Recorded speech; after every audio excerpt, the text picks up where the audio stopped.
Fanspeak, where the plan runs deep. The team grind hard, don't eat, don't sleep. From best ball dreams to DFS streaks, they help you print money every single week. Fanspeak.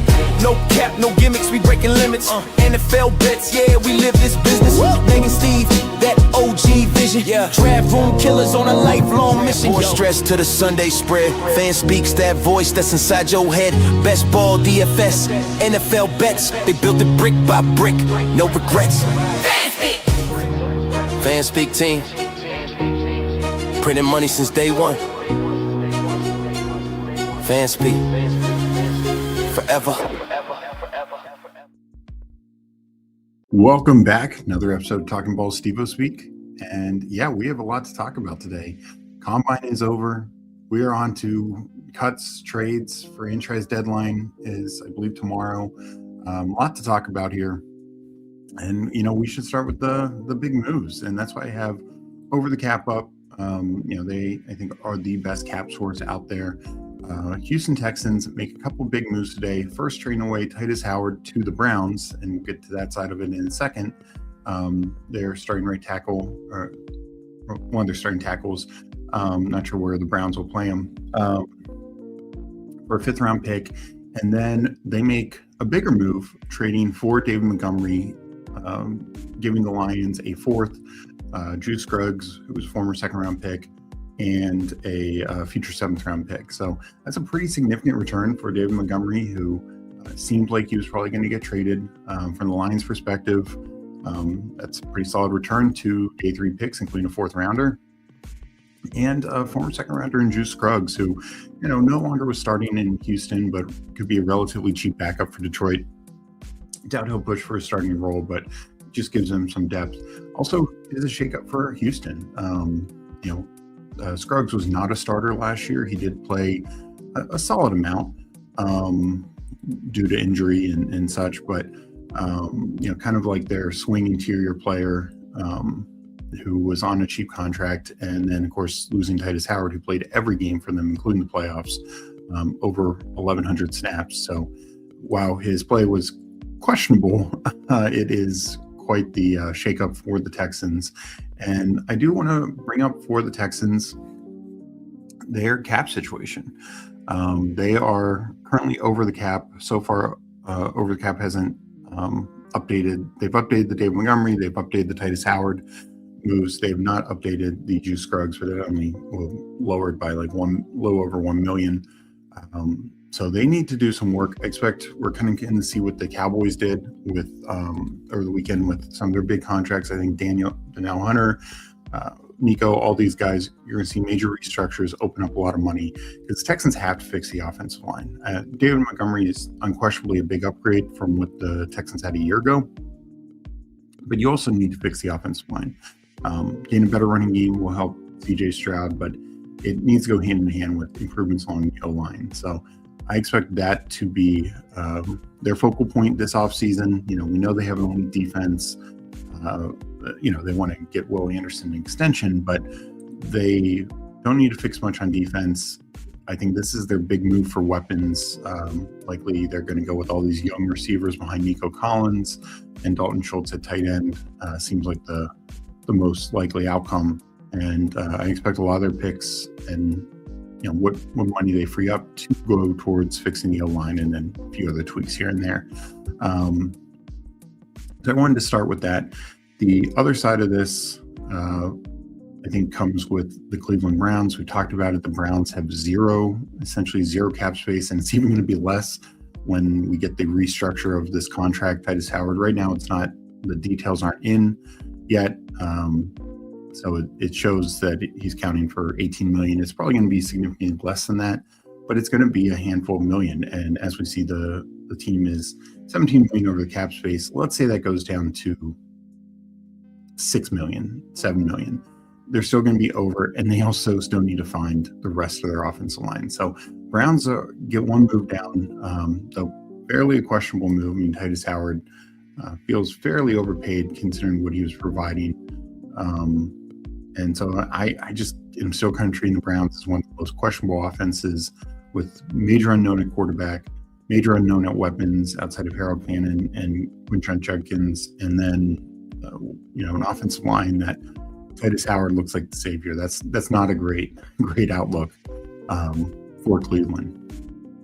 So why did the Texans have to do this? Woody Marks might have been a solid fantasy piece for people, but he averaged 3.6 yards per carry. Nick Chubb actually was better at 4.1.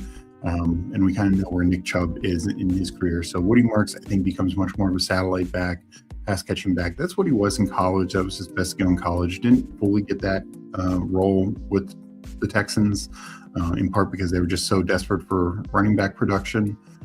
I think we see that move back, but I think David Montgomery is just the big winner here. And touchdown, Texas ran 9 total touchdowns. Stroud was one of those. Nico Collins was one of those. Davis Mills was one of those. But I think David Montgomery could do what Joe Mixon did 2 years ago when they were much better rushing the football. Montgomery is an adequate pass catcher, so he should add a little bit there as well. But I do expect Woody Marks to, to maintain most of the passing work. I uploaded my new rankings they should be up on Substack now. I'm bringing them into Underdog as we speak. So I'll shift over to Underdog in a second, but let me hit up with chat to catch up, and plenty more to talk about. I think the Daniel Jones situation is getting interesting. A few other things definitely want to talk about today. In here, GM Steve, what a day so far for NFL news. Absolutely. Mike Robb, not happy, gotten beaten out. Meg checking in. We got disbanded with the dot. Hartman with the GM. Good to see everyone. Hope everyone's doing well. Kowski in here, poor Woody. Yeah, I mean, I think I was lower on Woody, and we'll look at rankings in a second as I get these updated. I was lower on the Woody from the jump because I felt they were adding somebody, whether it's a rookie, whether it's a veteran, like, did they sign Teller IG or could they sign Rico? Even if they signed J.K. Dobbins, like Woody was going to take a hit. I thought he was kind of mispriced from what people expected. Just if you looked at how he performed last year, it was not good for real life football. So probably something they were going to look to upgrade on. And all right. But the big winner is Dave Montgomery, and I'll be honest, I almost know Dave Montgomery. That is something I need to be changing by the minute. I expect to be fully on board the Dave Montgomery train. My current boost to him is putting him a significant jump. Let's go over to the rankings now. And Meg mentioning they are updated for Substack users.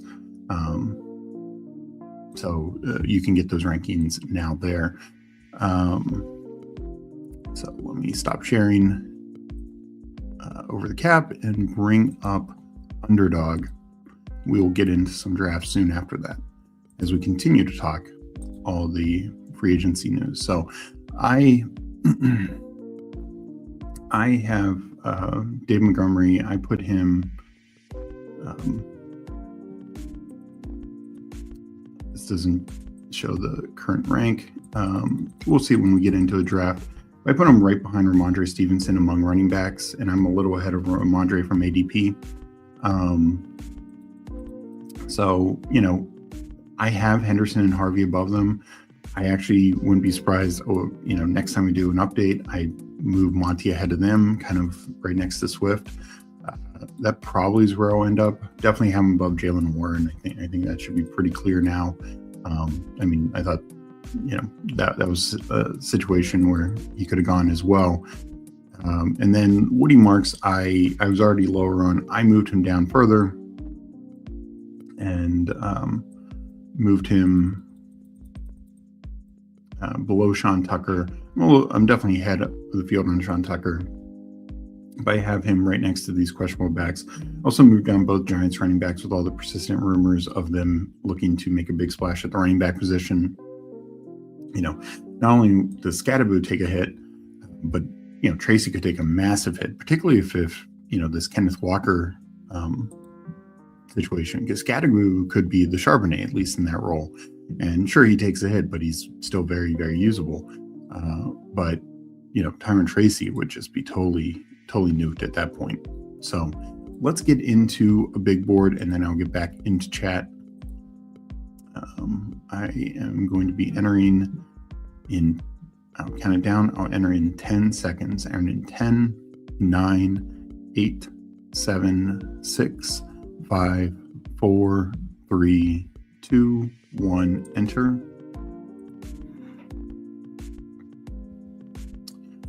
All right, waiting on 4.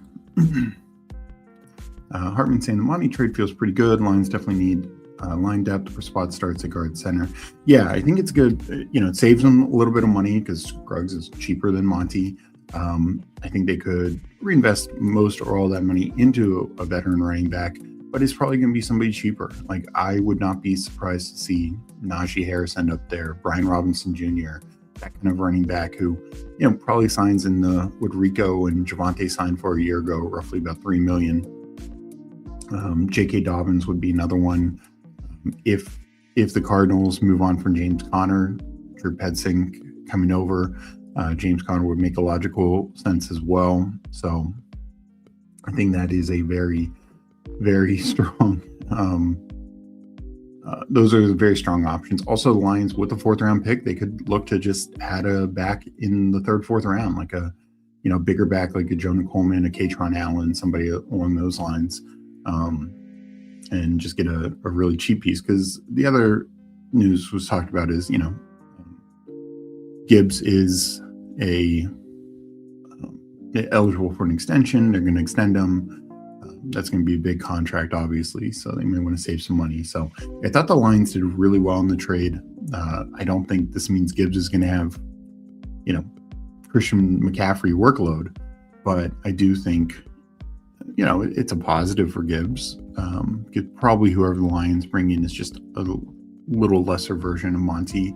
Maybe Connor, a healthy Connor, you could say, is slightly better. But the other ones that I mentioned are probably the lesser or at least on par. So I think Gibbs doesn't change his outlook too much. But yeah, long live the Woody Chubb backfield. Both Demo and Gibbs are happy. Yeah, no, I agree. I know people are saying like, oh, Demo shot down that report over the weekend.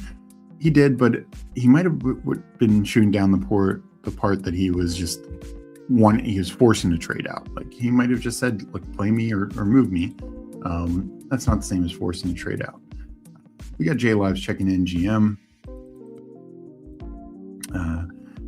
Demont also comes from a winning organization. Yeah, and that is true. I mean, he's obviously played with the Lions, though their offensive line had some more issues last year. But I do think Monty is just such an upgrade. As I mentioned before, Woody Marks, 3.6 yards per carry. Montgomery, even though he was kind of in this short yardage hammer role, still had 4.5 yards per carry in his career. He's been over 4 yards in 5 of his 7 years, not just with the Lions, even a couple years back with the Bears when they were horrendous. So yeah, I think there's a lot there. All right, I got the 6th spot. We got Aiden in here, Minsu in the 8th. I see Deal Me in at the 12th spot. I think that's all that I see. If somebody else is in here, please let me know. And yeah, we are ready to go.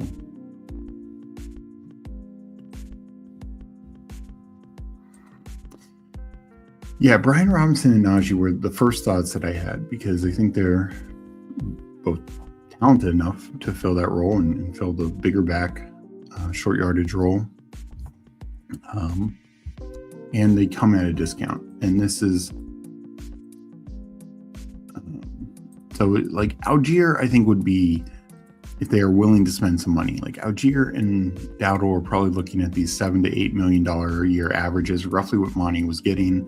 So if you're fine just still paying that for your number 2 running back, and just have the contract a little younger, a little different, okay, yeah. But I'm guessing they don't go that way.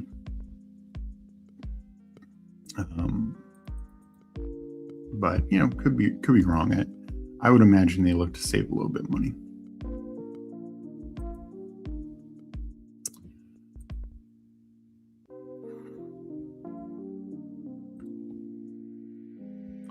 Yeah, that was my thought. Like, if Connor gets cut, I don't necessarily see, Trey Benson, if he were to get, and he's under contract, so he might not even get cut. Okay, McCaffrey got pulled up. Let me take JT.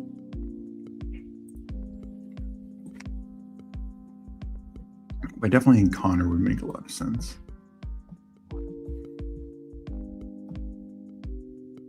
Yeah, Slap It Up says Houston came back from the combine, immediately trading for a running back makes me think they didn't think they could solve that position in the draft. I mean, yeah, I wouldn't take this as a blistering indictment on the draft class. I think it is somewhat. It's definitely not as deep of a class as was a year ago, where I think teams maybe got too cute with it a year ago, where Chicago, reportedly, Ben Johnson really wanted Travion Henderson, and Ryan Poles was like, no, we can wait, and they ended up waiting and getting Monangai, and sometimes it worked out. Other teams, I think, probably regretted the wait. I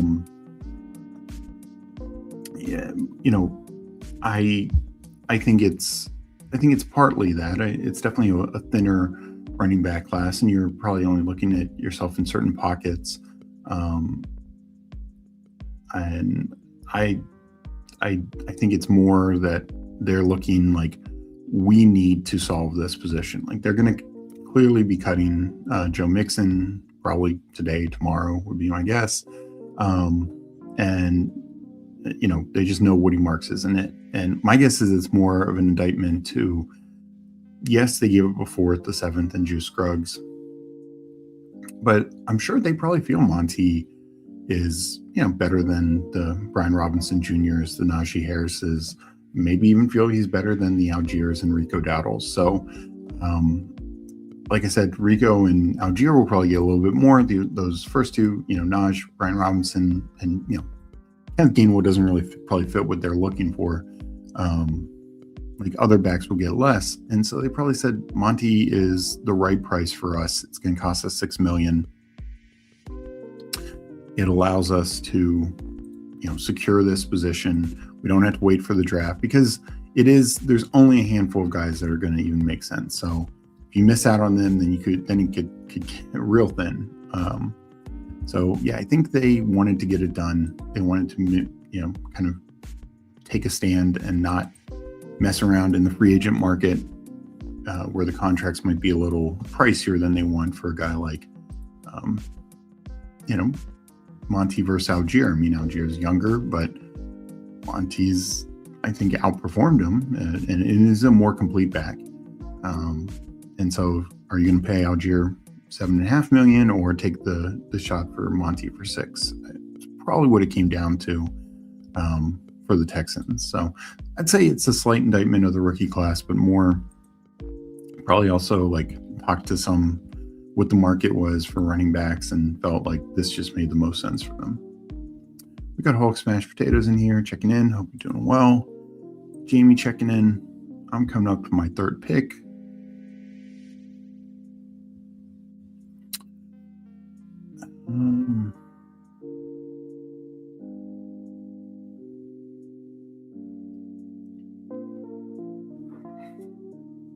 Bucky goes, I am not a Brees fan.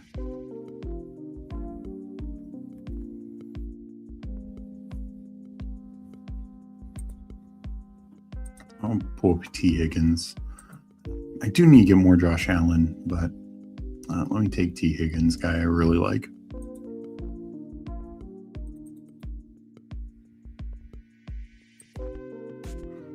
Katron Allen would work for my early drafts. Yeah, I think whatever running back ends up in Detroit, well, maybe not doing exactly what Monty's done, definitely not previous years, but even last year, Monty was a viable fantasy pick. yeah, it should be a solid roll. Yeah, we see these other backs, the Quorums, the Manon guys, a couple others. Healthy Charbonnet last year. These secondary backs who are still going to have somewhat solid roles. I imagine that will be the case for whoever ends up in Detroit, whether it's a rookie, whether it's a cheaper veteran. That should be a solid fantasy case. Somebody that particularly BBM wise, we're taking in the 100 to 125 range. Maybe even the same for the big board here. So I feel it's one of those situations, like if you tell me currently, Algier and Dowdle, again, those are the high price ones, but are going essentially pick 100. If that's where they end up, I think that's fine.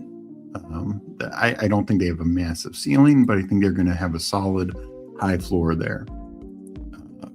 Would I like to see more ceiling for those picks? Absolutely, but definitely it'd be fine for them. It's a great landing spot if you've been taking Brian Robinson or Naj or somebody else like a Katron Allen.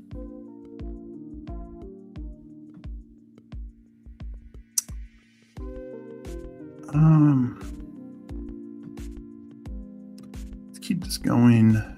I'll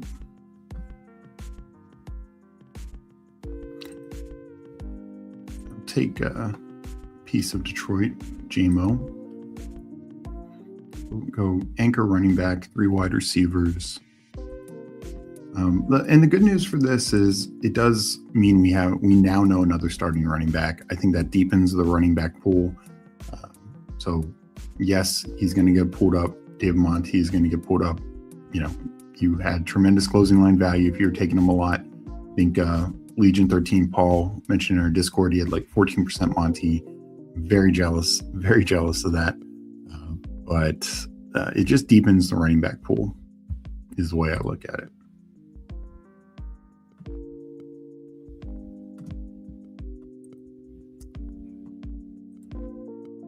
Trivia, who is the Penn State all-time rushing leader?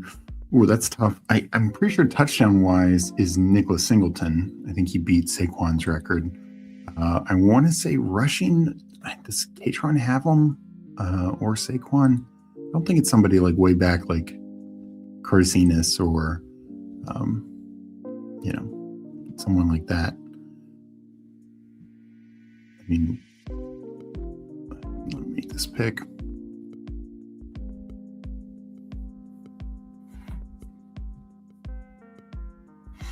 Do I go Lamar here? Do I go another?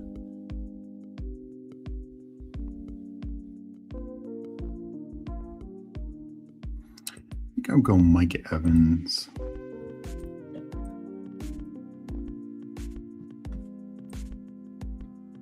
So that's a good question, Sweetleaf. Appreciate you jumping in. Darkside Dev, it seems like it's harder to find average running backs than elite receivers for the league right now. Yes and no. I think it's also just a distribution standpoint. Like we have some teams that have multiple running backs. Like Detroit's, has had 2 of these last 3 years. The Patriots. Henderson was a luxury pick for the Patriots. Like Stevenson is a capable running back. It's just they're not evenly distributed, and yeah, I mean it is crazy. And this is I just not just because my Scatterboo love, but I don't understand why the Giants are so adamant to, they have some cap money, but it's not like they are just swimming in money to spend big on like Kenneth Walker, and I don't know if ETN is also in their mix, or to use their 5th overall pick on Jeremiah Love. Those seem very shocking when Scatterboo and Tracy have both been not just functional, but in Tracy's case, I'd say above average. In Scatterboo's case, he was very good in his 8-game run with the Giants last year.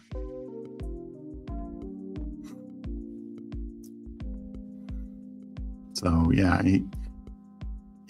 that's the difference between like Woody Marks getting upgraded was a no-brainer. Scatterboo and Tracy getting upgraded, and particularly when they're cheap for multiple years, is much more of a head scratcher, and the investment is way higher. Investing either fifth overall pick or a top tier contract for Kenneth Walker.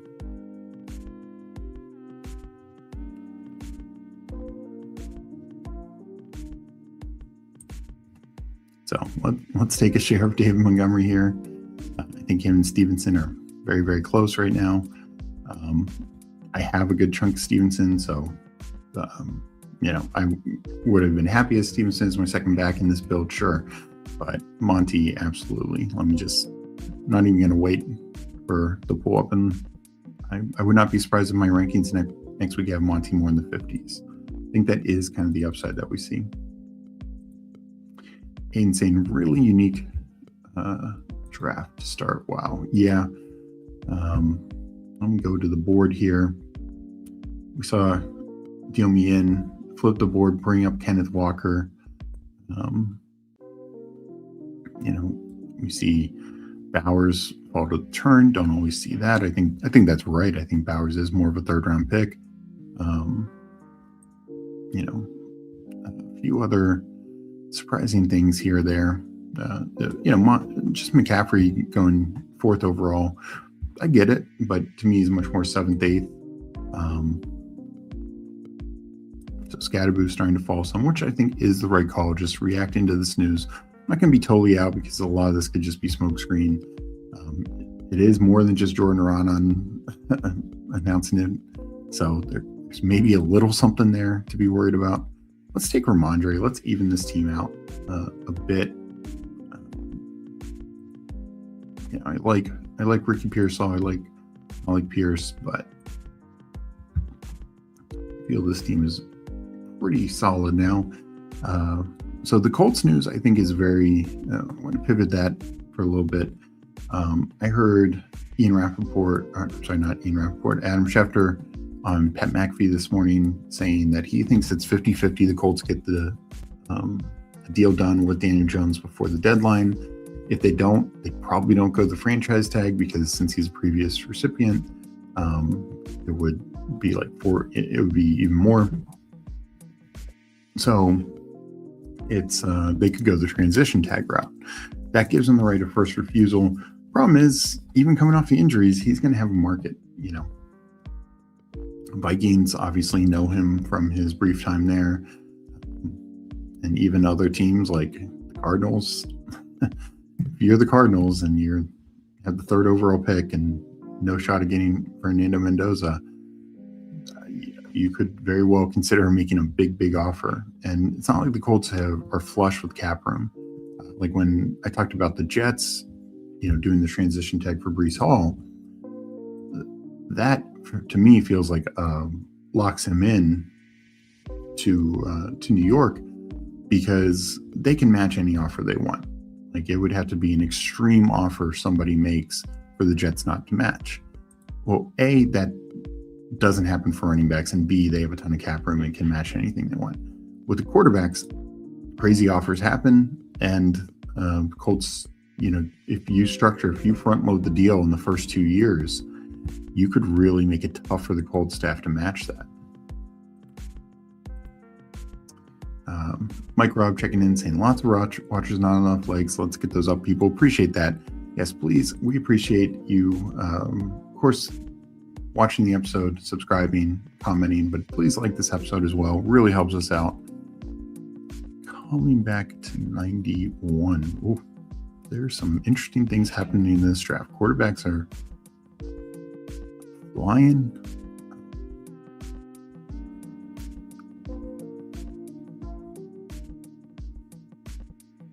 Dan the Cannon says he takes Algier. I will take Alec Pierce. Why I hope it's back with Daniel Jones. I think Alec Pierce is going to be back in Indy. I think that's a really good thing. Just seen it now, back-to-back years, really productive, leading the league in yards per catch, just massive downfield threat. And he's really rounding out his game. I think we could continue to see him take another step. And when we saw this with George Pickens with the Steelers first couple of years was very much just the vertical threat, create a penalty, get a touchdown or a big play. Last year with Dallas, he really refined his game, became a more complete receiver. I think Pierce, same draft class, and he's kind of like the light version of that. He's refining his game as well. He's one of the best vertical threats in the game right now. And I think he's staying with Shane Steichen, which I think is a really good thing. So no quarterbacks yet, 0-3-5.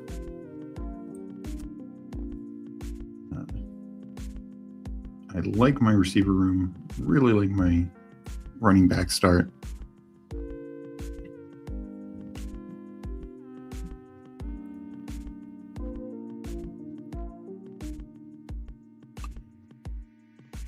I think I continue to just stack some value here. If I take a receiver, maybe this is a 7 RB build. Take a running back, maybe a 5 RB build. Could go quarterback, though I don't have any clear correlations at anywhere near the top.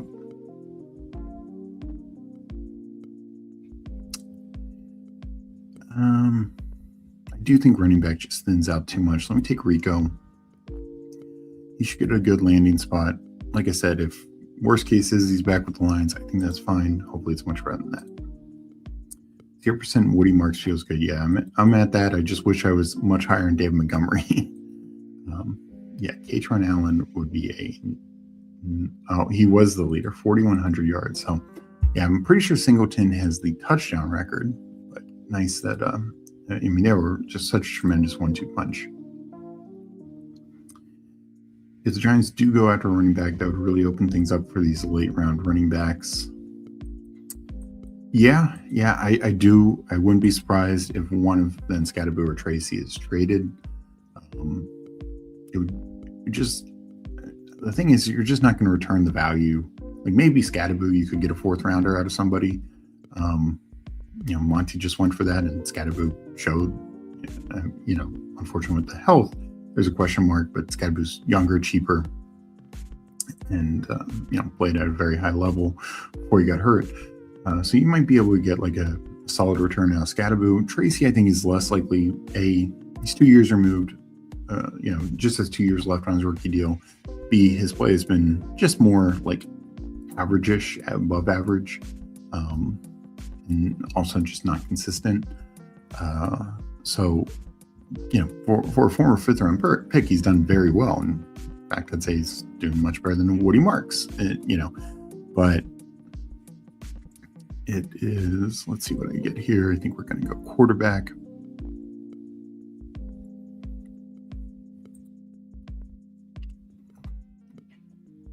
Baker goes.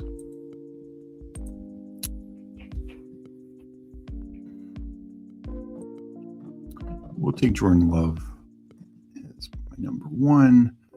Not really getting any stacks here. That's fine. I still am fine taking Jordan Love. Just give me a solid floor quarterback.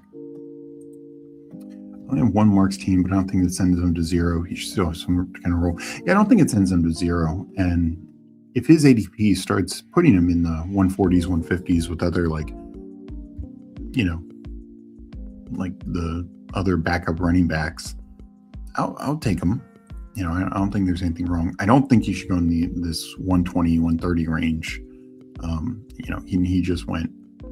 I think that's just way too high for him. I think Monty takes a very big chunk of the offense. Like we're talking 60%. So no, I think Woody Marks can still have a role. It's just more of a pass catching number 2 back, but also not a great touchdown guy. It's like for instance, and I put Sean Tucker ahead of him, and still plenty can happen with Tampa. But if it's just bucking Sean Tucker, Sean Tucker we know will get goal line work. So anytime Sean Tucker vultures a touchdown, he is live to hit your fantasy lineup as a flex, as an RB2. It's very live. Woody Marks could have a lot of games where he has 4 catches for combined, 50 yards rushing, receiving, and that's 7 points. Is that hitting your lineup? Probably not that often. That 1 yard touchdown is almost on par. So if Tucker does anything else, he's gonna, just be ahead of him. We will take Casey Concepcion here. I thought even though he didn't run, I think he helped himself at the combine. He came in just a touch under 6 foot, good size, caught the ball well in the drills, ran the drills well. Those are positive things for him. Not zero, but I felt there were better options in his range. Yeah, and that's how I was. That was a range where I was hitting up quarterbacks. If I was going to running back, I wanted a home run pick, like the Dowdle Algier, or I was taking some of the rookies, and whether Emma Johnson or Jonah Coleman pay off there, I think they're at least reasonably more upside case there. G-Men are just running back away from the Super Bowl, I guess. Yeah, I mean, it's, they could, it's just so wild. They, get rid of Saquon a couple years ago, essentially decide not to extend him, get rid of Saquon, and now go back and draft, theoretically the next Saquon. That would be kind of wild. Singleton had the most touchdowns, 45, followed by Barkley, 43, Katron Allen, 39. Yeah, what a running back combo Singleton and Allen were.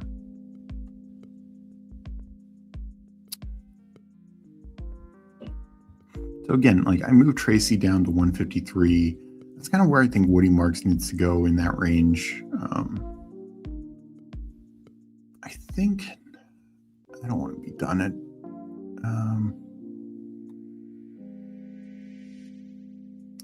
Let me take Mendoza. This is not going to be a fun stack team, but I need quarterbacks. If I took Debo, I'd just be done at receiver, but I put so much into it already. I don't feel like I have to.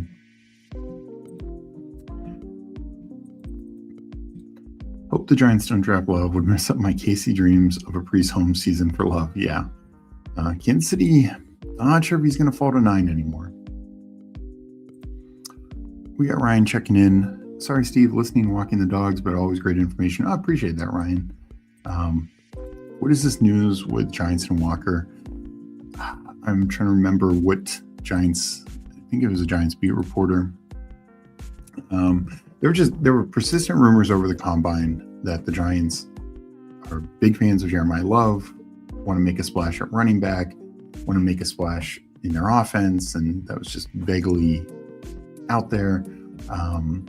Jordan Renan, specifically on the Love train, he might have mentioned Kenneth Walker also, but there's somebody else I saw today, and I don't remember who it was, that the Giants are very interested in shaking up their team with the Kenneth Walker addition. Is there truth to that? I think that's questionable.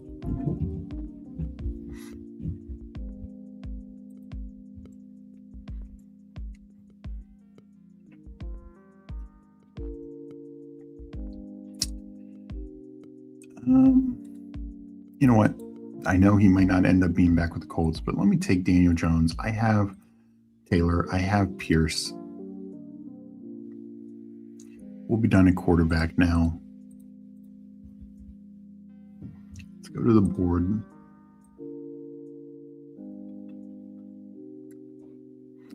It's one of those things when I weight someone quarterback, whether this is stacked up or not, I'm then going to really hit 3 in this pocket. If I get some early, then I'm more willing to wait on the Geno's, Rodgers, Cousins types.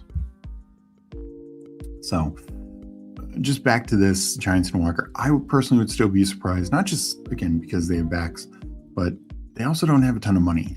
There's also a report that Wandale and Cordell Float were both likely to leave in free agency. It doesn't seem, plus EV, which I'm not shocked that Wandale would be leaving in free agency, or Cordell Flott. Both will have pretty solid markets, but I don't think you answer losing your best receiver from last year. No, he's by no means their best receiver when Neighbors is healthy, but your best receiver from last year and one of your solid defensive back, and you go and spend that money on Kenneth Walker. Seems less good. We got Kicks checking in. You are doing well. We're coming up to our 14th round pick.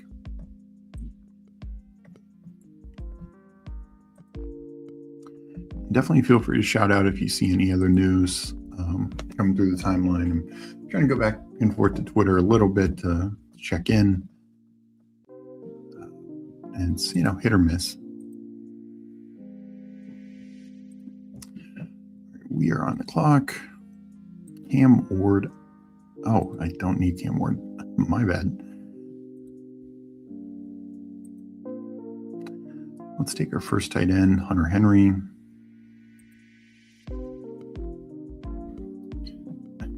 I was making the decision last time, do I take Daniel Jones and Cam Ward? When I saw Cam Ward still there, I thought, oh, easy click. Don't need him.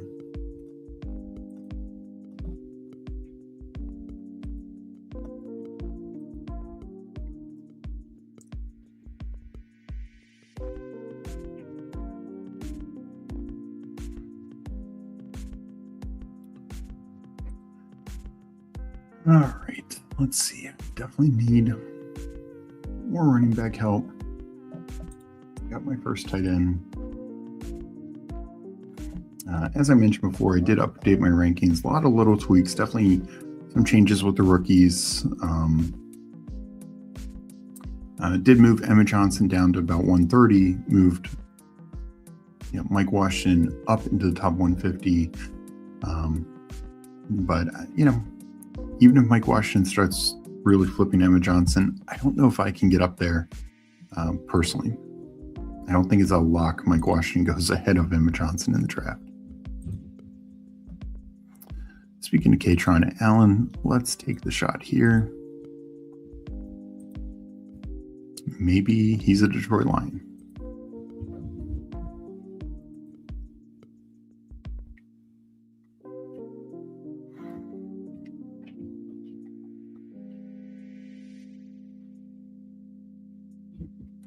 So one thing I'm seeing more persistent for all the Jeremiah love,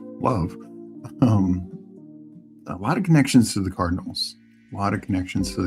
I've seen, I think, Todd McShay, a couple others, maybe it's Dane Brugler, a couple other people have started to make that connection. And sure, I could see it, and of course James Conner would get cut at that point.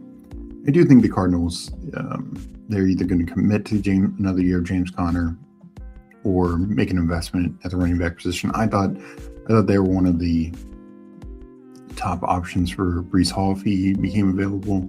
That doesn't sound likely. It doesn't, if they're not going after ETN or Kenneth Walker, then yeah, they might feel like, let's just take Jeremiah Love. Let's take, this elite offensive player.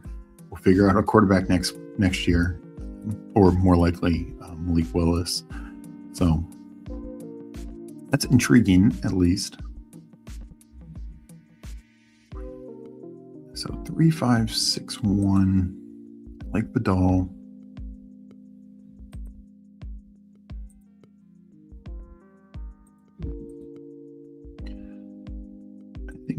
I need more certainty at tight end. Give me Dalton Schultz. I actually think this trade is good for Dalton Schultz as well. I know some people thought that they could maybe, prioritize a young tight end in the draft or something like that. I just don't personally see it. I think they lock up running back. They're kind of going all in this year. This is a make or break year for CJ Stroud. Don't see them getting rid of Schultz or limiting him in any capacity. So I think he remains one of the better picks in these 180s. I have him ranked, I think, 160th. So we got JT Team DLZ. Steve-O, you're doing well. Good to see you. Hartman, is Mike Washington good at football? I mean, look, I think Mike Washington is a very interesting prospect. He's been in college a lot.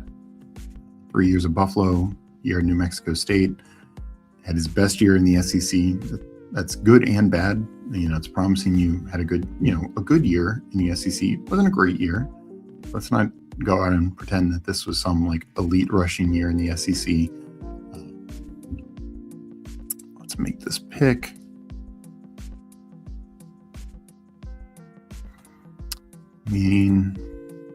I'll just take a shot on my guy, Elijah Surratt, falling this much past ADP. 3572. Probably still add an 8th receiver. I think it will just be the standard build here. And Mike Washington, I thought, had a fine Senior Bowl and it's extremely, extremely fast. But I also think there's limits to his game. Like, he's just an okay pass catcher, pass protector. Needs to work on both those areas. I think he needs to show consistency. And, he was like a 23-year-old prospect in the SEC. So he definitely had a bit of an advantage of going up against, quite a few 18, 19, 20-year-olds. Who, just haven't been working out for 5 years at a collegiate level. So I think, that kind of context. Do I think he's relatively NFL ready? Yeah. And I think his speed will play, of course. But I'm not sure if he's going to be a lead back. I think I was never a big Bayshell Tootin fan. I think I kind of actually have him slightly more interesting than Bayshell Tootin. But we could also see him needing to be a very split backfield as a rookie. We got Donnie Murphy checking in. Afternoon all. Hope you are doing well. We are coming up to our 18th round pick.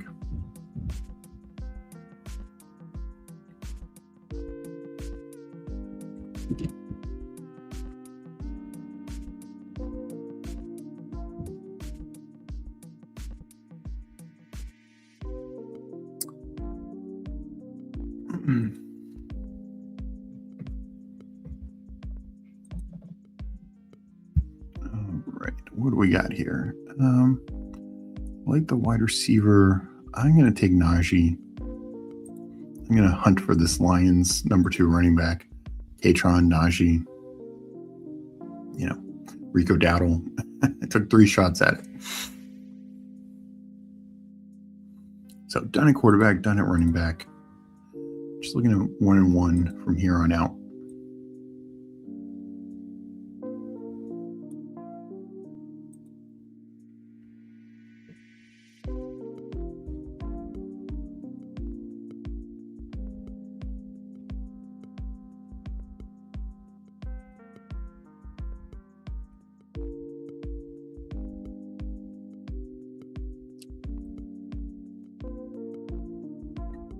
So let's see if there's any more news coming out. I do think I believe it's tomorrow is the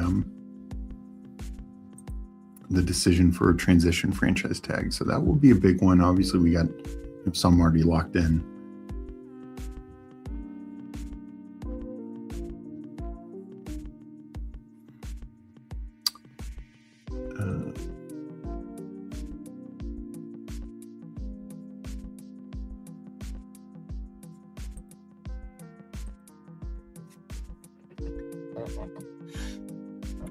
Coming up here, 19th pick.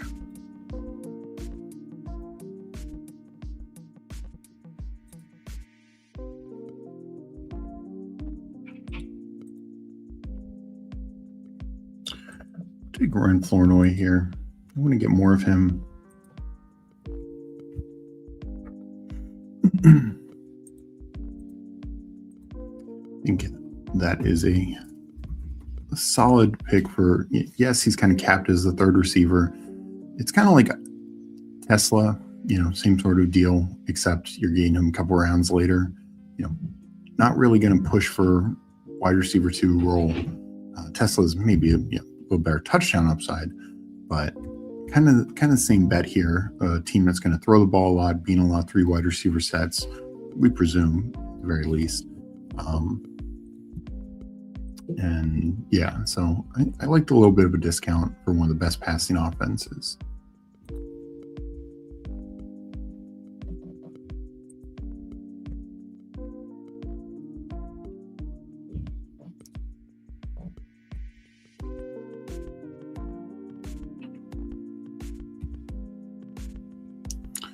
So let me get back to chat in a second, just figuring this out. It's coming up the last couple picks. Hoaxing, not that means Seth McGowan is better than him now, but Seth McGowan outplayed him in 2024, now jumped him in the vertical and broad jump too. So both interesting. Seth McGowan and Mike Washington Jr. both on New Mexico State in 2024. And New Mexico State was a horrendous team in 2024. Their quarterbacks averaged 44% completion percentage. 44. That is beyond horrendous. The college game everywhere is much higher than the NFL, right? Let's go tight end. Add another Mike Gesicki share here to round it out. So very, very terrible team.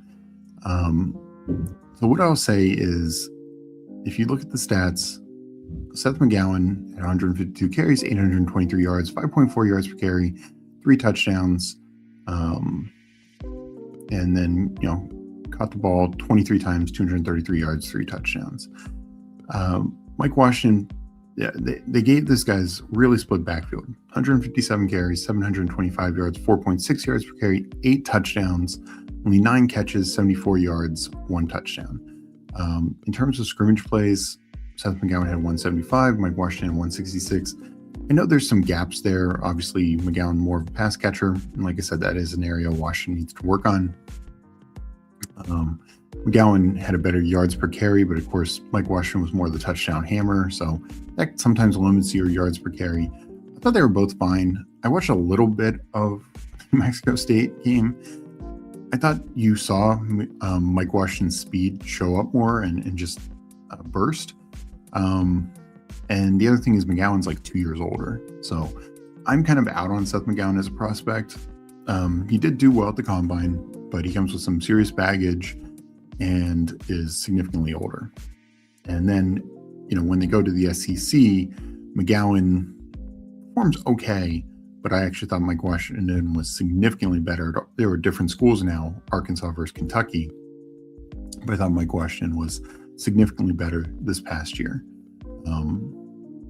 And definitely not just from a number standpoint, but just looking at him. And then they both go to the Senior Bowl. Excuse me. I thought Mike Washington was much better there as well. And yeah, Mike Washington had the 40 time. So I definitely think between the age, the baggage, the production, I'm more Mike Washington than McGowan. I think some team takes a shot on McGowan day 3. I'm just not sure. I just don't like his vision at all. Very inconsistent with that. I think a last round dart throw at Riley Leonard is defensible. I mean, right now, look, as I said, it's, Schefter says probably 50-50. They get a deal done with Daniel Jones, and even if they do, he might miss some time. And coming off 2 major injuries, a broken leg and Achilles tear, I wouldn't be surprised. I think Anthony Richardson gets traded away, some 6th round pick, 7th round pick. I wouldn't be surprised if they still bring in a veteran, not anything top tier, but we just heard Jimmy Garoppolo could be with the Cardinals. Maybe he goes there. If Gardner Minshew wasn't himself coming off an ACL surgery, he has a lot of connections with Steichen, obviously. Still could be Gardner Minshew if he's cleared enough. So nothing significant. I would just worry from the Riley Leonard standpoint that they bring, while they like Leonard long term, they bring in an insurance policy would be the only thing. But yeah, right now, I mean, look, quarterbacks are wild right now. Not gonna be. I wrote an article the other day. I gave out like 12 options of quarterbacks, and Jimmy Garoppolo wasn't on it. So something wild could absolutely happen. Hulk Smash Potato saying Lattimore gain release. Yeah, I saw that was expected to be today. So it sounds like that's official. Makes sense. That was a terrible trade for Washington. He was awful last year. He's gotten injured. Just really, really not good. We got Losamo checking in, GM, JT Team, DLZ. Any guess on when you may start a new tournament? Currently only 3 active. Yeah, the War Room obviously closed. I wonder if they do a second War Room. Last year they did a second Little Board late. Last year was also the weird New York stuff. So I think they should release something. I know most people would want it to be regular. Could be a super flex tournament. You could release something else as well. Like, I don't think they're going to do like an eliminator or anything like that, but I think they could do, maybe a $5 tournament or something like that. I don't think that would really impact the fill rates for the little board or the big board. So, all right, let me go over my team. Jordan Love, Fernando Mendoza, Daniel Jones, Jonathan Taylor, David Montgomery, Ramondre Stevenson, Rico Dowdle, and Katron Allen, Najee Harris late. So if you feel I got 4, potential starting running backs, love to getting some David Montgomery. Back into the trade news, Drake London, T. Higgins, Jameson Williams, Mike Evans, Alec Pierce, 5 receivers in top 100, adding in Casey Concepcion, Elijah Surratt, and Ryan Flournoy. Hunter Henry, Dalton Schultz, Mike Gesicki, solid late range tight end build. So I'm not going to go over Minsu's team or deal me in if they're in chat. I know Minsu is in chat. We are going to start going forward, mainly just doing reviews for our Fanspeak members. It's just one of the things we can offer our members. So I do want to honor that. And I appreciate everyone for jumping in, and we'll answer questions and stuff like that, but I'm not going to do full team breakdowns that often for non-members. Every now and then I will, depending on how things go, but just want to, announce that, make people aware that we appreciate every way you support us. But we do want to also honor those who do, add the Fanspeak membership. So, but Minsu went 3683. Filmian 2783. And you see Aiden with the ASB double running back Smith start. So nice, luckily a nice solid build as I was watching it. Let's get back to the big board. I will catch up with chat. With Dan Jones news, do you think last round is defensible? I mean, I think it's defensible. It's just, was there any more news? Like, I saw the 50-50. Was there something that, like, he's not signing? So let me know. So I think it's defense. I just wouldn't do much. Paul, Legion 13. Hey, Steve, I see that you drafted Daniel Jones. I saw a report today that he will be transition tagged while they discuss contract. Seems like a positive sign that they want him back. Yeah. The reports over the weekend were, Chris Ballard, I think, said we have every tool possible to keep both Pierce and Daniel Jones. My guess is we're going to hear an Alec Pierce extension and a Daniel Jones, sounds like, transition tag. So yeah, I talked about a little already. I think the franchise tag was too much. Transition tag's a little weird because another team can offer contract. Colts would then have the ability to match. The situation here, and I said it earlier, like, Breece Hall getting transition tag, I think that locks him in 100%. Jets can match anything you want, and no team is going to come in and massively overpay Breece Hall, like make him the highest paid running back. I just don't see that happening. A team not going to necessarily make Daniel Jones the highest paid quarterback, but they could make him a much higher paid quarterback. Or the other way that you can structure it is really front load the contract. Colts don't have a lot of cap space right now, in fact, none, and have to get Alec Pierce done and other things. So that can make it much more difficult for Colts. Now, at the end of the day, I think they want him back. I think they figure it out. So probably more of this just buys them more time. Though my guess is they'll transition tag him. And I wouldn't be surprised by next week's start of free agency, we hear a deal gets done. This just is an insurance policy, would be my best guess for it, because I don't know if they truly want him to hit the open market and some team just clear a ton of cap space. Vikings, Cardinals, like, no, he hasn't worked with the Cardinals, but like if you're LaFleur and Nathaniel Hackett and company, like I would make a strong case if you're cutting Kyler and could trade away Jacoby Brissett and just say, hey, let's just throw the bag at Daniel Jones, draft Jeremiah Love with the 3rd pick. We have weapons, like let's have fun. OTR 513, hi Steve, do you think the quarterback landscape changes post-draft or we just need to adjust? In terms of where these ADPs are, yes. I, in fact, think it will start to change once we see some of these landing spots. Once we know even just Daniel Jones back with the Colts, or if he goes somewhere else, where Malik Willis signs, where Kyler Murray ends up. If Aaron Rodgers is back, that will start to change the quarterback landscape. I think some like Murray and Willis are definitely going to start moving up.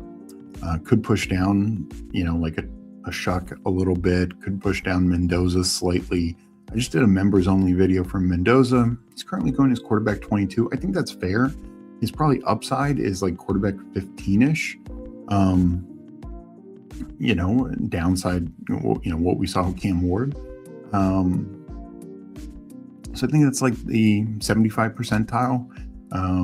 But it could push him down. Like he could end up being like quarterback 24, quarterback 25 when all these landing spots get figured out. Can't believe you disparaged New Mexico State University football program. Do you not know elite universities? Yeah, they are the blue bloods of the college football landscape. Legion, he hit us with a great breakdown. Oh, there you go. Well, I gave him the recap.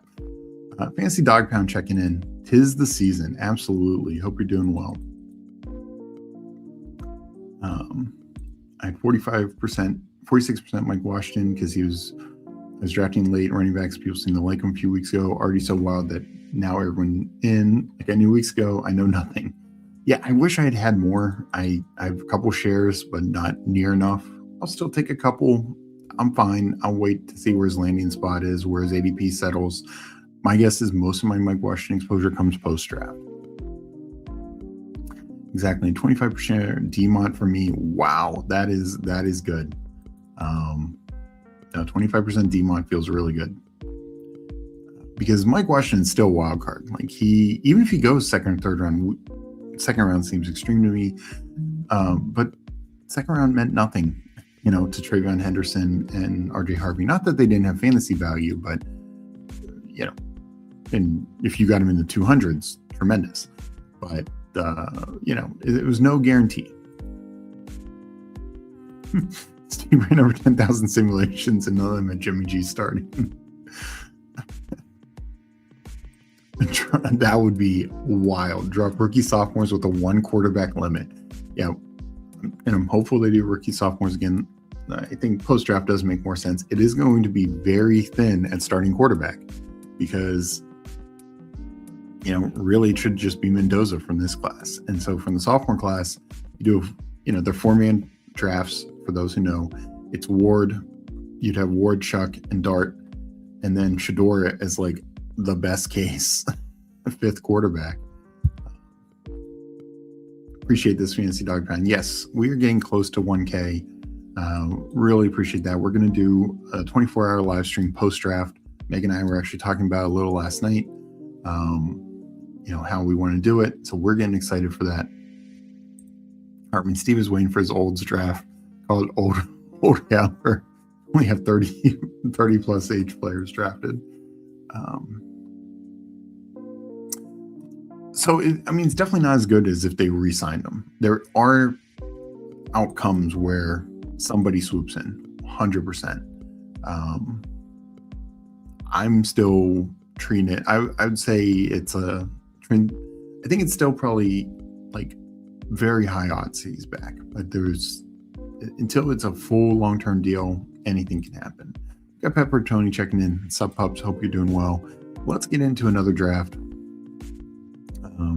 Let's see, where are we at for likes right now? Let me pull it up from my phone because I don't want it to play automatically on my computer. So I appreciate everyone jumping in.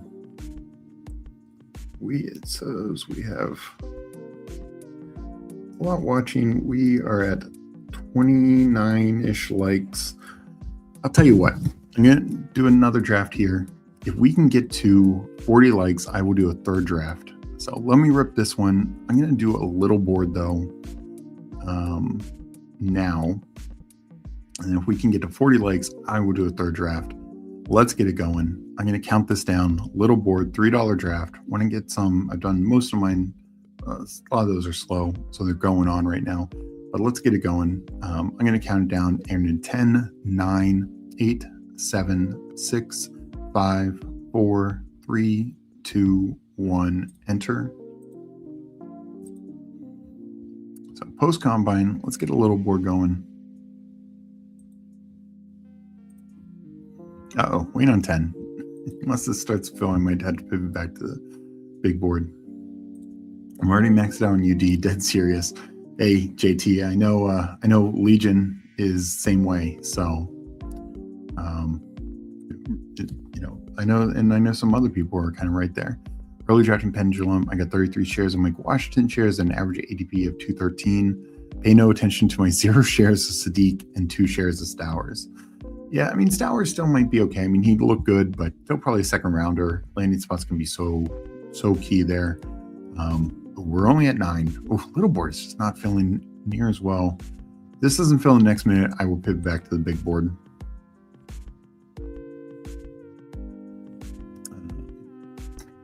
Mike Washington feels really good for sure.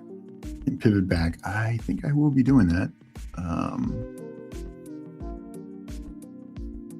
All right, because I would love to get 3 drafts in. Let's get out of this little board. So if you're in it with me, I'm jumping out. I'm going to jump over to a big board.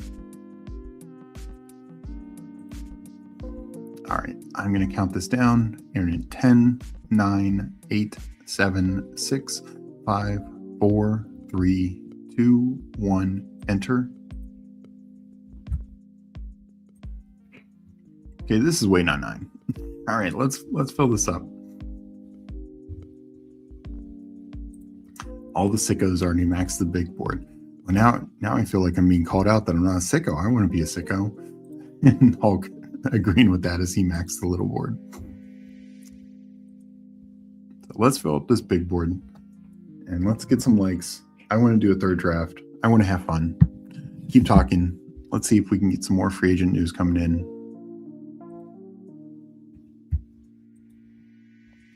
I see the Lattimore cut. Commanders, and then they also restructured Nick Allegretti. Sounds like he could be their center this year. I do think that's a downgrade to Biotish. It's cheaper, kinda. They pay a fair amount of dead money to Biotish, so that's unfortunate.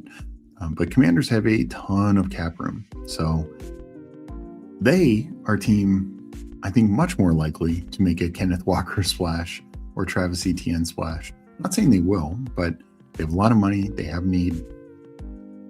Unlike the Giants, I think big-time wide receiver, I think big-time tight end moves are definitely a possibility, even though, of course, the biggest names are going to be,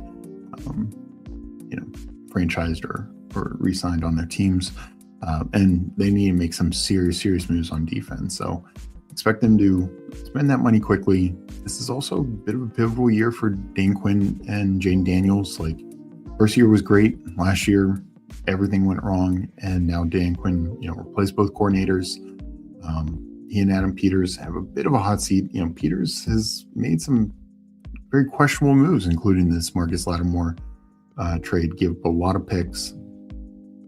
And the other issue the Commanders have is while they have the early first rounder, they don't have a second, they don't have a fourth. So, for a ton of holes, they have very few draft pick assets to fill those. Would not be surprised if they trade out of the top 10 if they get a team comes calling for one of the top defense players. Maybe a team comes calling for Jeremiah Love. I could see that very live. So we got 3 more to go. Let's go.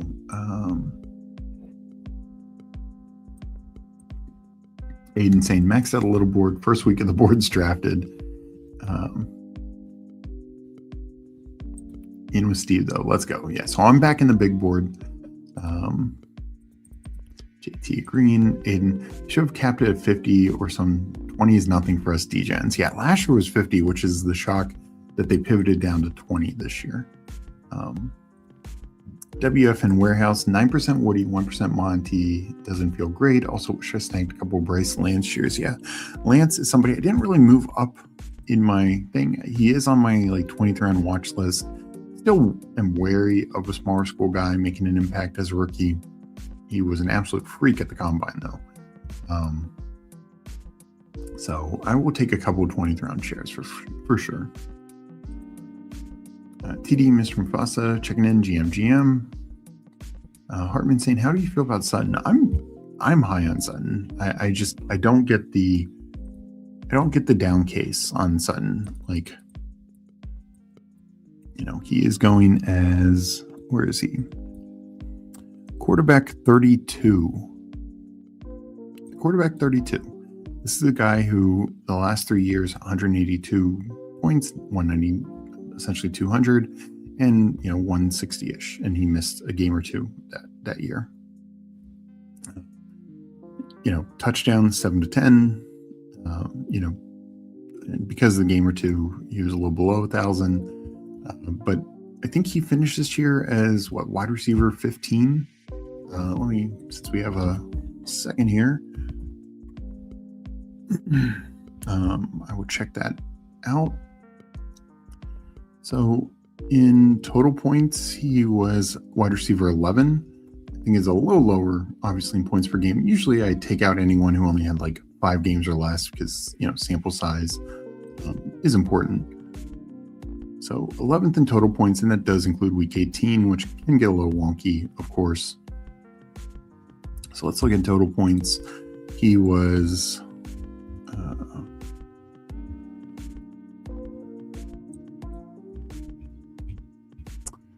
where did he finish total points? 20th. Either way, we're just getting a massive value here. To me, nothing really changes. They got 3 young guys, Pat Bryant, Troy Franklin, and Marvin Mims all do a little something, but none of them are truly, to me, threats for Courtland Sutton's role. So I think he is, just locked in for that kind of level of production. Again, maybe, total wide receivers are a little better this year, so it doesn't pay off the same way. But yeah, overall, I'm pretty bullish on Sutton. Mr. Mufasa got in the 101. Hulk got in the 5. Minsu the 9. I'm in the 10th spot. Recognize a few other names. Not sure if anyone is in here or not. But good luck to everyone as we start this draft.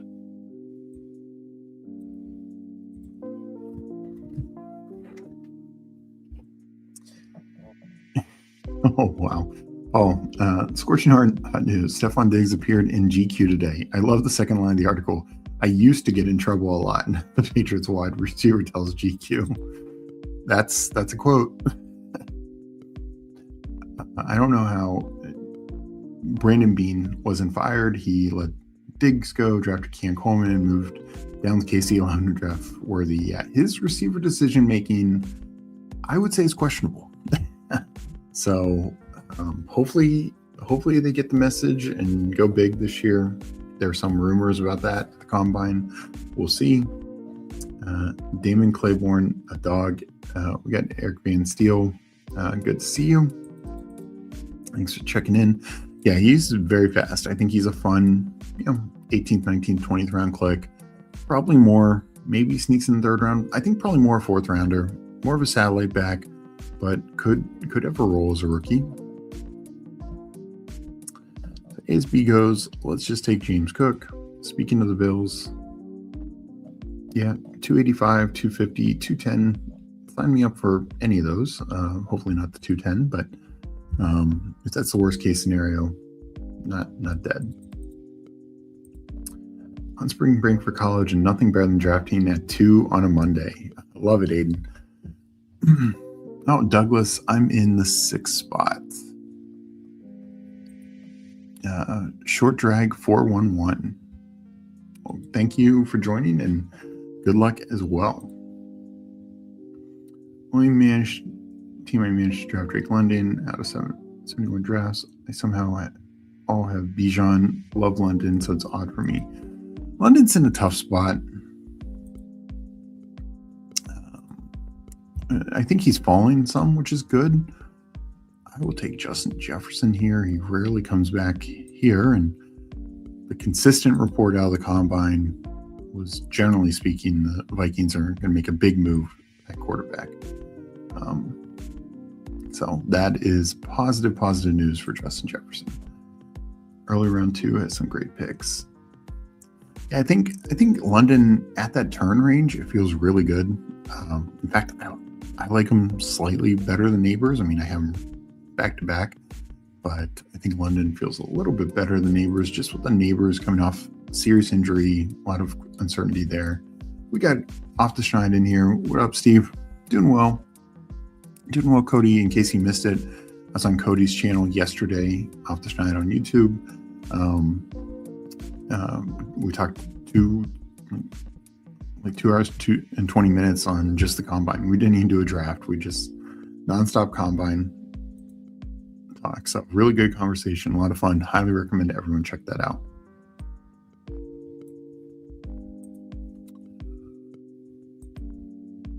All right, so I get a Cook Jefferson start. That feels very fun.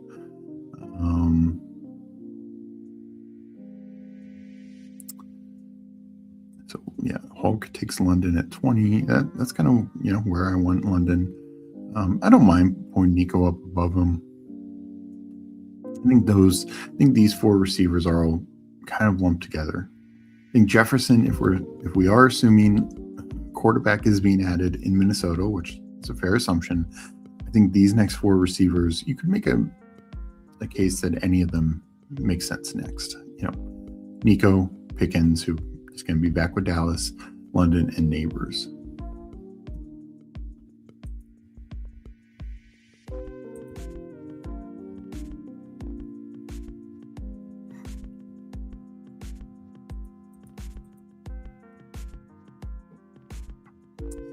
Aiden takes Kyron. That would have been my pick.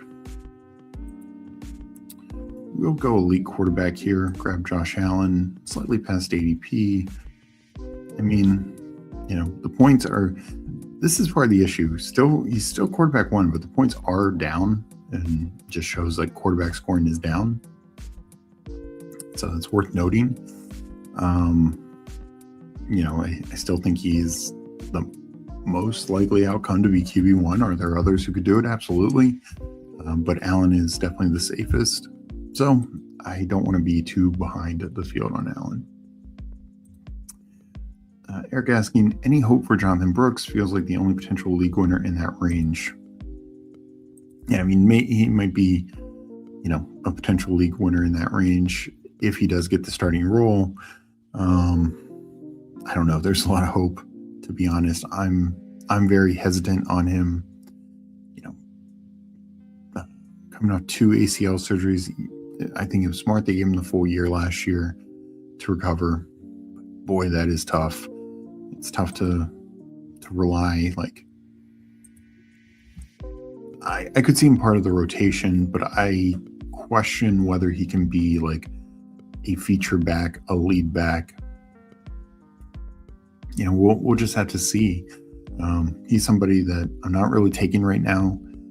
Probably should sprinkle in a little bit if they, let's see where his ADP is currently sitting.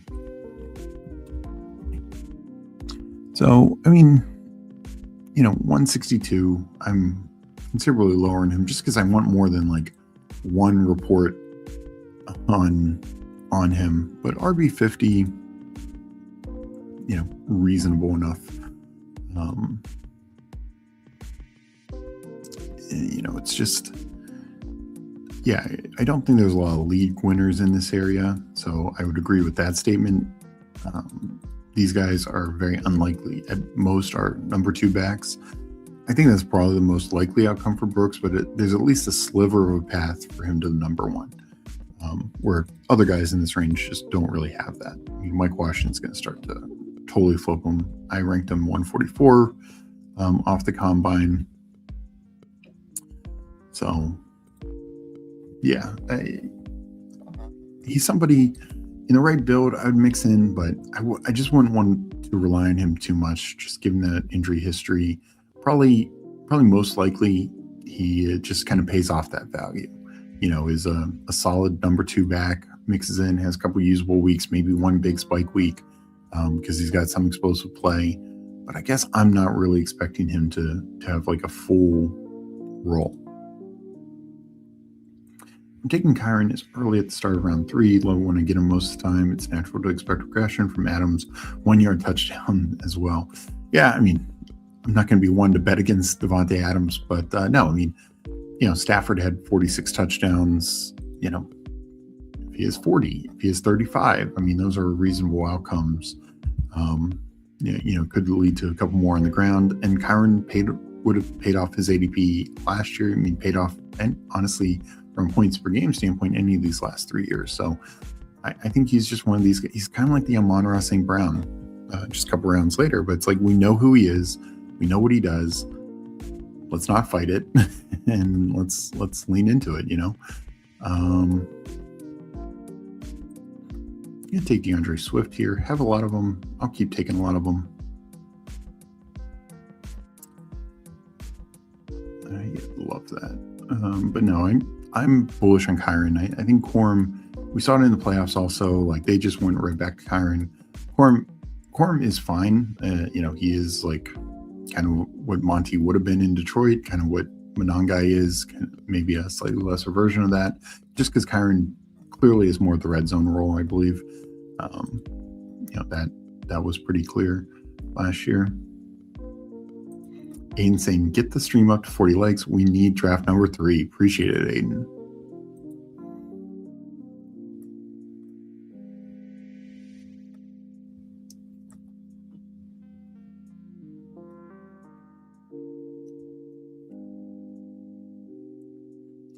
Don't need quarterback.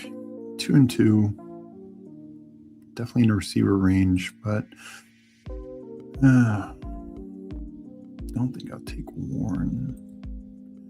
What I will do is shift to my ranks and take David Montgomery here. As I said last time, I'm just low. My percentage is low on Montgomery. I think he's fine in the 60 to 70 range right now. I'll probably be moving him up. So let me just, take it now. In some drafts, maybe I could have waited for him. I doubt that's going to happen too often. So let's bring up the numbers.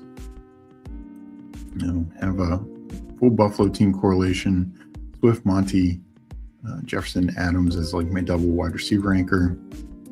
This team, I think, is coming along.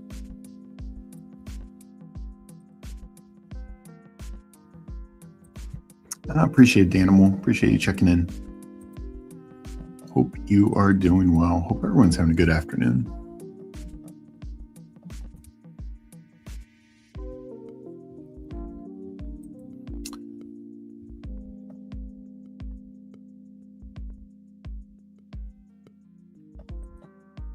So yeah, I think the big watch tomorrow, because I believe that is the transition franchise tag date, is basically what the Colts do. Like something with Pierce, something with Jones.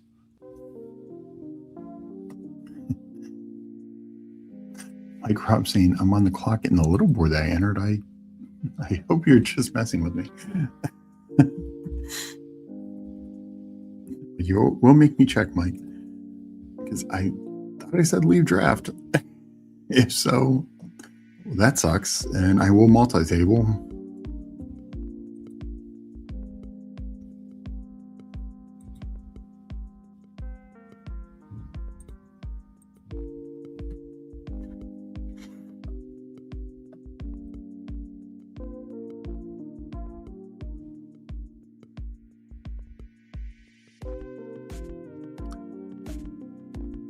Oh, it looks like I am in a little board draft. How about that? Oh, no, wait. No, I think I got that confused. You did get me with that. And I have so many slows now, it was hard to find. Kicks checking in, 41 likes. We will do a third draft. I am on the clock in this draft, so I should pay attention. Really loving the Michael Wilson price. I take a lot of Pierce. Let's take Pierce. Just kind of a teardrop there. For me, didn't need Tucker Kraft. With going quarterback one, or early quarterback, I don't want to get too far behind at wide receiver. So well played, Mike. Definitely had me slightly panicked.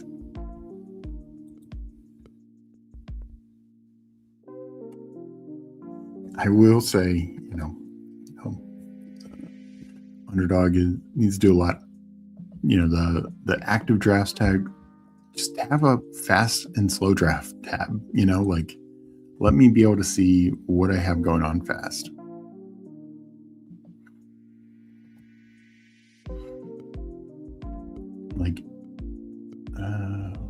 We'll go Jacoby Myers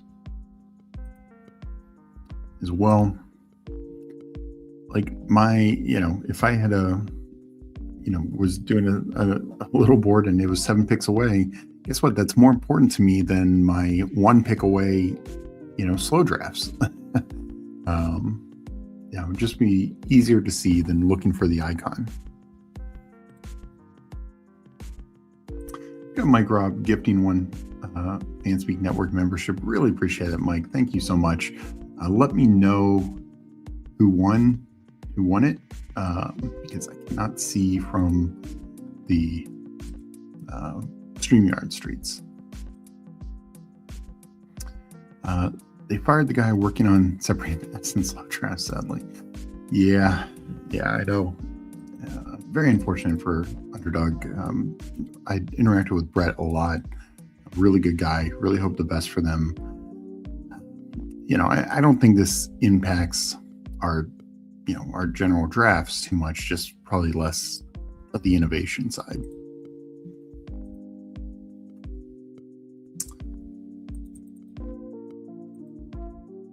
Mike Sennett, Latumsky. Oh, Bossy Betsy always lurking.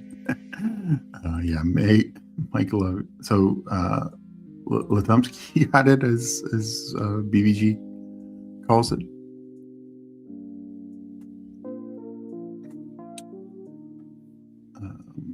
Coming up 6 picks away, but looks like, yes, we are doing a third draft.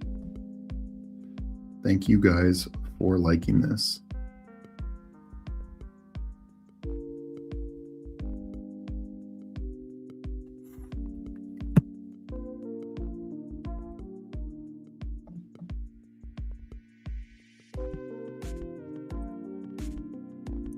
Up here, I'm sitting at a 1-3-4 build, so don't need to take quarterback in this range.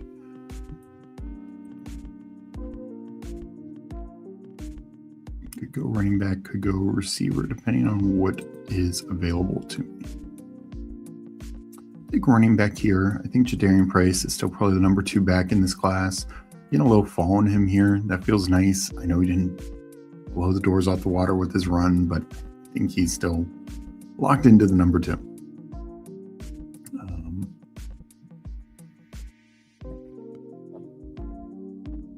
And I do think the running back market just really, there's a lot of question marks after, say, the next 2 rounds. So I want to limit those question marks as much as possible. Not that I'm going to have none of them, but I want to have less and less of those questions going forward as I build out my teams, just because I don't want to, end up with only one starting running back or, one starter, one average player. I still think the best way to win, half-point best ball is strong running backs, your running back hitting the flex as much as possible, just scoring more points, as you go down the board. So if I can end up with 3 or 4 top 20 running backs, that's going to be better than 5 top 20 receivers.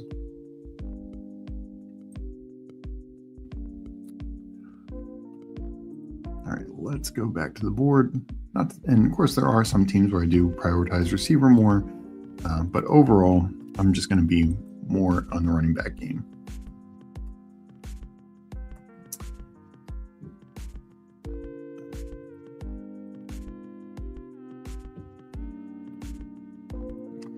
JT, thank you for the content. Appreciate that.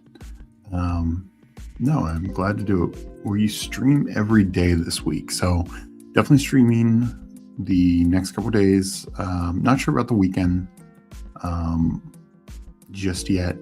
Should be every day during the week, probably around this time. Tomorrow, I'm going to be definitely on at this time, 1 o'clock, and then at 3, I will jump on Huheim's channel. We're going to talk post-combine stuff there. Wednesday, probably should be at this time as well. And then Thursday, I will be, again, at this time range, probably 1 o'clock Eastern, every day if possible. Need to double check my schedule. And then Thursday night, I will do Sibling Showdown with Meg, probably 9 o'clock at night.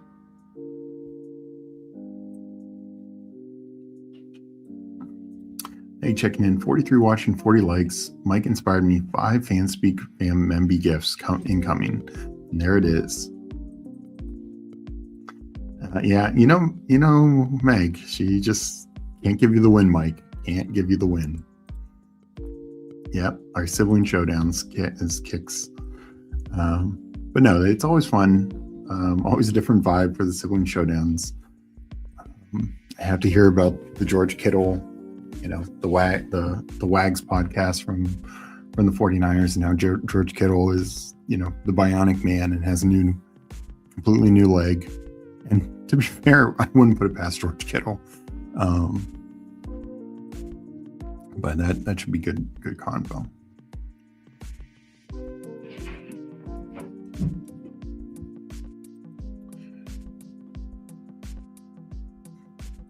So congrats on the 5 people who got the sub from Meg. Sorry, let me check my phone if I can see it in chat. Who got them? Meg mentions JT Team DLZ, Tim Holston, Fantasy Football Garage, Fantasy Dog, and Steph Miller. Nice.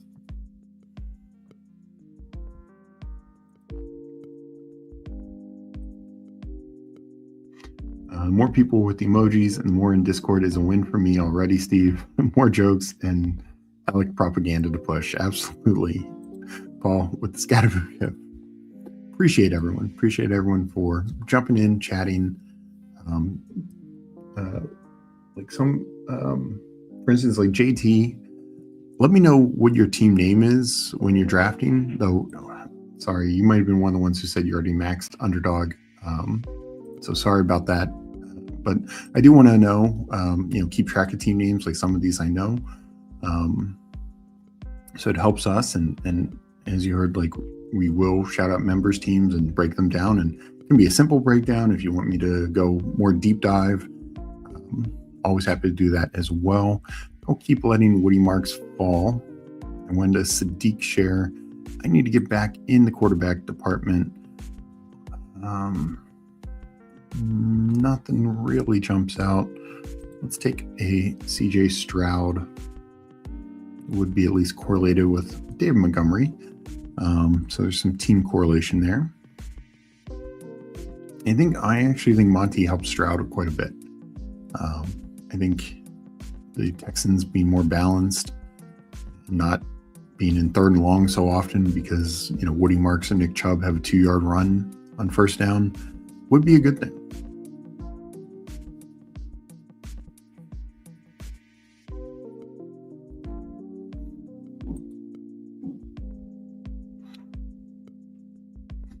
So maybe I could have taken Higgins first, push Stroud, but rarely does a quarterback get pushed back to the 150s. I doubt Higgins does.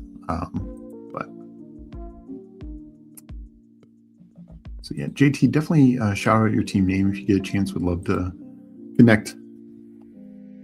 Your underdog name. Yes, Fanspeak fam gets team reviews as one of the many benefits. Everyone be sure to join our free Discord as Meg posts here. We are chatting every day. Free agency rumors, news, trades, everything, combine stuff, all of it. Kicks, what does the Texans offensive line look like? Yeah, I talked about that a little bit at the beginning of the show, but happy to talk about it again here. So Juice Scruggs, who's part of the deal back to Detroit, was no longer a full-time starter for them. He kind of gotten pushed out of the role, even though he's a former late second-round pick. Just hasn't really done the job. So I don't think they were counting on him this year. That was not my understanding of it. I think clearly so with the trade. The Titus Howard is more interesting. The Texans had given him an extension just a year or two ago. He was a former first-round pick of theirs. Always been like kind of at the lower tier of not just PFF rankings, but like anyone who does offensive line content out there. Texans offensive line has never been a plus, and he's been just like a below-average starter the entire time. Let's see where we're at here. Quarterback's done for now.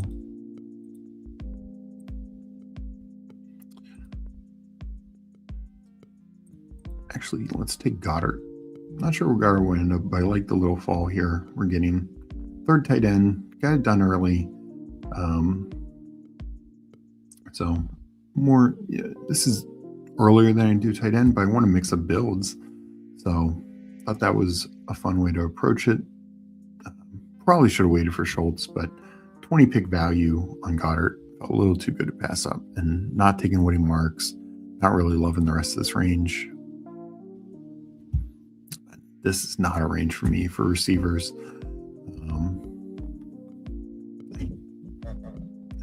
Probably, this is not ideal. I'll go back to the Texans offensive line. Almost assuredly, Joe Mixon is cut. Like Texans need money. They save about $8 million by cutting him. So I would say with just about all certainty, Joe Mixon is cut in maybe by the end of today. But back to the Texans O-line. They need help. They took Ariante Irsay in the early second last year, or mid-second last year. You know what? We talked about him. I don't mind taking a Jonathan Brooks on this team. I feel very confident in my top 4 running backs. Let's mix in a little Jay Brooks. Hope he gets healthy. I can take him a ton in this range until we get more clarity, either later in this contest, hopefully we get more reports in the coming weeks. And of course, post-draft, but I'll take a shot here. This is not a big range for me at wide receiver, so do need to start focusing on that. We'll probably take a third late quarterback, done at tight end, but need to get some more receivers. But yeah, Texans O-line is going to need help. Irsay had a lot of struggles as a rookie. Very promising young prospect, but a lot of rookie struggles. Texans have a later first-round pick. I highly expect them to use it. There's a lot. Good news is it's a pretty solid offensive line draft. Decent tackles, decent guards and centers. So I expect them to, maybe the first 2 picks go O-line. Obviously, their 4th rounder is now to the Lions. So I think they also could and should make a free agency move. They don't have cap room right now. I expect them to restructure a bunch of names. free up a big chunk of cap space, and ideally go get at least some quality starter, because their O-line was bad last year. So I get them wanting to move on from Tytus Howard. They did take a big dead cap hit to do so. Like I saw some Texans fans like questioning the moves, but their O-line was terrible. You need to shake it up. But I think you actually need to invest in it. I mean, the Irsay pick last year was a solid investment, but you just had to do more. They didn't do that. This year, they absolutely have to. It's JT offered 10, but unfortunately I'm maxed. Okay, but I will try and keep that in mind, so appreciate that. Mixon going to the Lions and putting up T-Mont numbers would be pretty funny. That would be, obviously the reports don't sound great for Joe Mixon. There was something like, I think it was a GM or a coach said, we think he had surgery again like a month ago. It was just totally, they had no clue where he was, which I think clearly shows he's not part of their plans right now. And, probably a long ways away. So let's take DK here. I really like DK. I actually like these, not Tank Dell, but I like DK, Harris, Mitchell, all solid picks. DK probably feels the safest of those three. We know the quarterback, even if they bring in a receiver, worst he's the number 3, potentially the 1, potentially the 2. So feels like at worst he's the number 3 on that team.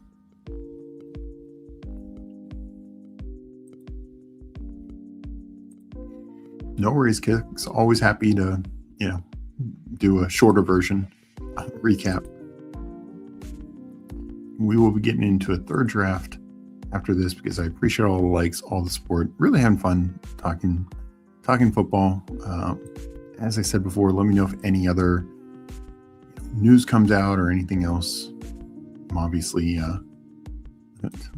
somewhat focused on the draft, or trying to. Like Kaytron Allen, but I think I might just wait at running back. So I'm going to take Mitchell. I probably would have taken Trey Harris, but I'll take a Donnie Mitchell. I talked about him a little yesterday. I don't want a lot of Jets, but we know he's talented. We also don't know if he can catch the football, but we know he's talented. Third year, could see a bit of a breakout. Jets quarterback situation just has to get better. I will have a solid share of Mitchell in the 170s, 180s, 190s, and sometimes he falls to the 190s. I think that's a fair bet for a wide receiver of his caliber, even on a bad team. Not somebody, this is a mistake I made last year. Like I just way too much like Cedric Tillman and some other receivers on bad teams, and whether it's injuries or whatnot, most of those guys just didn't get there. And so I don't want to go overboard, but if I'm at 7 to 9% Donnie Mitchell, I'm okay with that. Do I want to be 15%, 20% of Donnie Mitchell? No, I don't think so.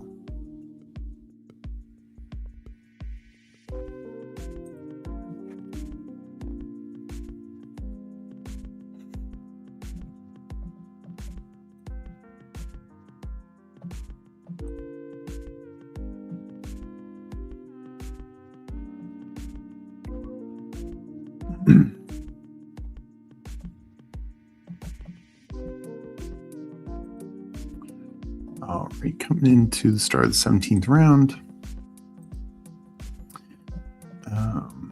We got best ball on call, checking in, listening on the way home with Clover Shake and a like. No, appreciate that best ball on call and appreciate the likes. Like I said, having fun in the draft rooms today. Fun to see the shakeup of Monty. I mentioned this yesterday, and you've seen it in both these drafts. I've had no problem.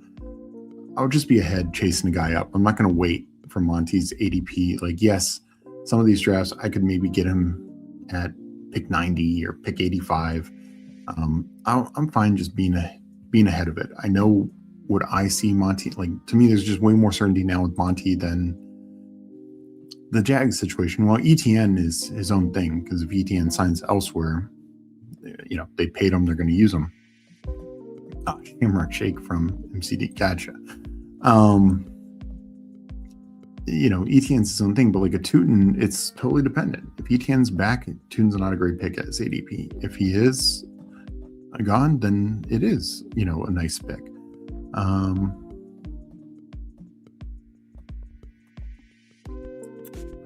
Let's take Aaron Rodgers. Could use a third quarterback.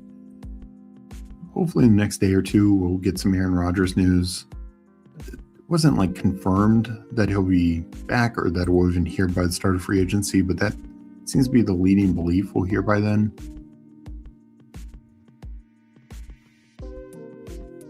And quarterback market, it just falls off a cliff now. So just focused on running back and receiver.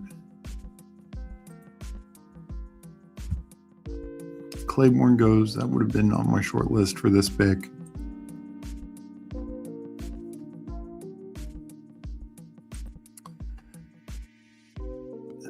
But no, like when we get other news,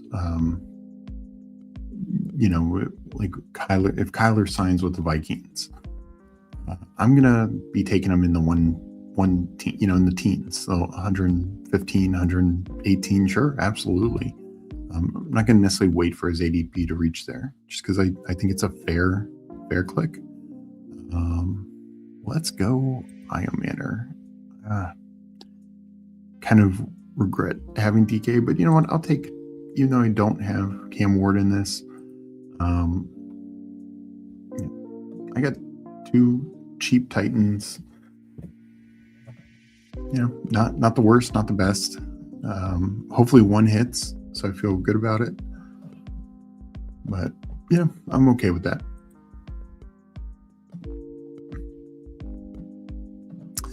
Yeah, I really hope they drop more drafts as well. And I don't know, for those who follow baseball, like they do very little pre-draft baseball, or like there's no pre-draft, but their early baseball, it's very limited, which makes sense because baseball is much more extended. We still are having guys who could sign and be traded and things of that nature, and still don't know necessarily what rookies are going to break camp. And we are midway into, training camp. But anyone who's followed baseball, their dinger's still going. I think probably on track to fill. But they've done 4 bunts, the $3 contest. They've filled 4 of those very easily, and they're smaller. They're not the size of the little board, but they're very small, or smaller, and they filled very quickly. They've done a $5 one. That was a 5 max. That's why I said they should drop. They are on their second MLB Eliminator, which is a $50 contest, and Little Eliminator, $5 contest. They filled the first one of both already. They have the solo shot going right now. That's higher dollar, but that will probably come close to filling. And so there's still plenty of time. I mean, there's still, can't remember the exact date the baseball season starts, but it's like 4 weeks away. I wouldn't be surprised if they drop another little one. So yeah, I just, in most of those, like I can't remember the exact date the dinger dropped. And I waited just because I knew it was still plenty of time. And I missed a couple of the early bunts because I wanted some more information myself. But, I think for this contest, you could drop a couple more smaller ones and they'd fill pretty quickly. Let us go Caleb Johnson, get the last running back. We'll see what the Steelers do. Second year, 3rd round pick. Reasonable shot he's got a bigger role this year. If he doesn't, this team's a little thin at running back, though I love my top 4, Cook, Swift, David Montgomery, Jadarian Price. So this quickly could become a 4 RB team. But Brooks, Caleb, these are former 2nd round pick, former 3rd round pick, lotto tickets that, could spike much higher.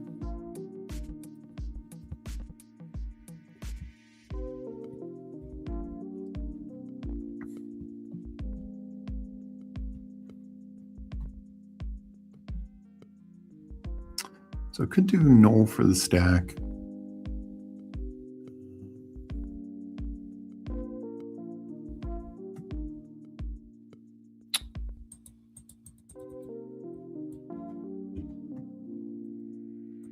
Just check my rank.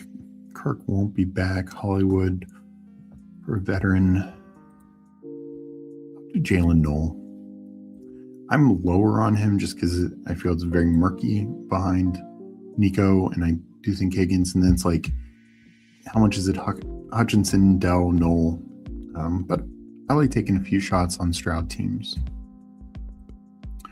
So I will get into the third draft, but this is 3-6-8-3. Josh Allen, CJ Stroud, Aaron Rodgers, elite quarterback, mid-tier, late, I think pretty solid build structure there. Just talked about running back. Obviously, love James Cook as kind of like the full anchor, but I think Swift and Monty are very fun in this second tier of backs. A lot of upside. Easily both could end the season as top 12 backs, and obviously aren't being drafted that way. Jadarian Price, I like the fact that he fell. I'm kind of surprised. Probably RB2 in this draft class, probably a second rounder. Is that guaranteed a great spot workload? No, but there's plenty of opportunities where it could be. Then you have Jonathan Brooks, Caleb Johnson, 2 wild cards with some recent draft capital. Justin Jefferson, Devontae Adams, love that one too. Easily 2 guys who can be top 10 receivers. Alec Pierce, Jacoby Myers, 2 solid guys. Pierce mentioned before, real big spike week upside, deep threat. Jacoby Myers kind of the steady Eddie. Expect him to be like Mr. Consistent, 10 to 15 points most weeks. Chamari Dike, Donnie Mitchell, Elikayo Manor, Jalen Knoll, just taking shots on these young, 3 second year, one third year guy. Second, third, 2 fourth rounders. More opportunity, ironically, probably for the Tennessee guys.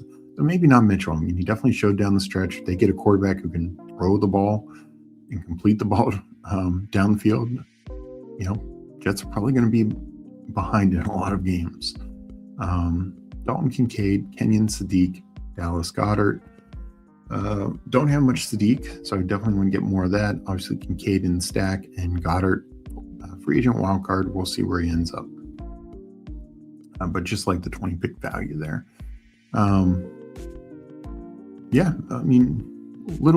Maybe a little thinner wide receiver. Would have probably liked a fit that I feel a little better about since I took a little bit of a gap here. But overall, I think it's fine. And just, I don't love relying too much on, Texans and Jets offenses, which should definitely be, bottom third of the league. Houston's offense kind of in between. But my top tier, Minnesota, give me a quarterback. I think Justin Jefferson's a great pick at 15. Let's see, in this draft, Mr. Mufasa is a Fanspeak member, so let me read out his team. Am I missing anyone? I don't think anyone who just got a membership. Please shout me out if I am missing anyone. But Mr. Mufasa, 2693, Drake May, Tyler Shuck, Gibbs, Kenneth Walker, Ramondre Stevenson, Chuba Hubbard, Mike Washington Jr. I'm at 145. I think that is right where I have him ranked. Roughly that range. Ray Davis, one of the best handcuff backs out there. George Pickens, Luther Burden, Carnell Tate, Chris Godwin, Casey Concepcion, then Keyshawn Boutte, Jeremy Bernard, Kyle Williams, Hollywood Brown. So went with some Patriots depth picks. See how that turns out. Some fun first round rookies. Jeremy Bernard probably a second round rookie. Just tremendous ADP value. Cody and I are both in on that. And then tight end room, Juwan Johnson, AJ Barner, and Mason Taylor. That's why so many of my builds are starting in this tight end range, 140 and below, because it's very easy to find 3 starters, and of course Chuck with Juwan Johnson makes it even better. yeah, I mean, running back room is strong. At least 3 you should feel very confident in. Chuba, Mike Washington absolutely have paths. Receiver room, I love the Pickens pick. Burden, his ADP is a little rich for my book, but not extremely so. Tate, probably, if I would have to bet, is the first receiver off the board. Chris Godwin, especially if Mike Evans were to leave, Casey Concepcion, I think really good value. So yeah, and then you have some depth there as well. Let me hit up chat and we will get it going. It does feel weird that MLB draft picks don't matter for like 2 to 3 years minimum. Yeah, MLB draft, and that's why it's in June. It happens in the middle of the season. It's based on last year's results, and there's certain very few draft picks that can be traded, but so there can be some of that even happens right before the draft. But yeah, it is weird, and hockey is generally the same way. I mean, the top couple hockey players will be NHL ready from essentially day one. In some years it's more than others, but most, not even the whole first round is ready. So in fact, I don't know the exact averages, but I guess it's under 10 players a year. Kick saying March 21st for baseball. So yeah, it's a little less than 4 weeks, but was McCarthy Aiden asking, was McCarthy a little tempting for you, Steve, even though you had 3 quarterbacks? No, I'm just out of JJ McCarthy. I don't think he's starting this year. I mean, sure, they sign somebody, trade for somebody, then they get injured, maybe McCarthy's starting, but I think it's even more clear. Last year, the Daniel Jones, Anthony Richardson battle felt all along like Daniel Jones was the clear clubhouse leader. In many ways, but it would take a lot for Anthony Richardson to win out that job. I think it's even more so in this case. Now, maybe my opinion of that changes, depends on who they bring in. If it ranges from Kyler, there's no shot for McCarthy.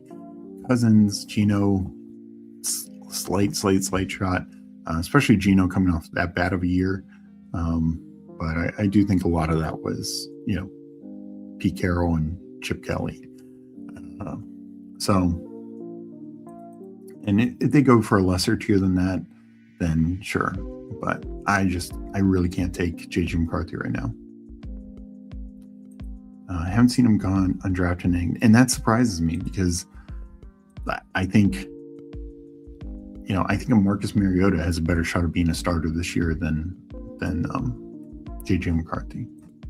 Steve, are you doing baseball regularly now? I'm doing a lot off stream. I've only done a couple on stream, members only, and one last week. I want to do at least one this week.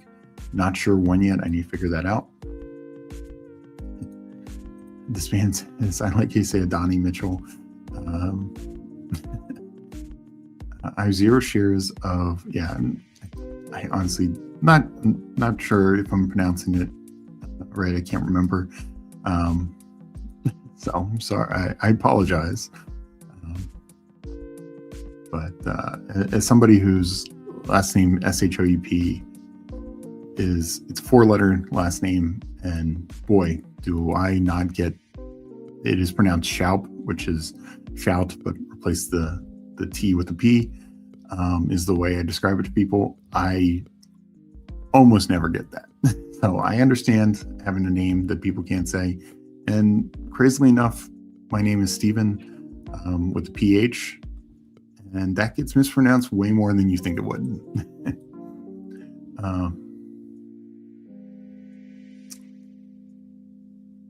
I have 0 shares of McCarthy, bad Minnesota. Yeah, I mean, I'm just out on McCarthy.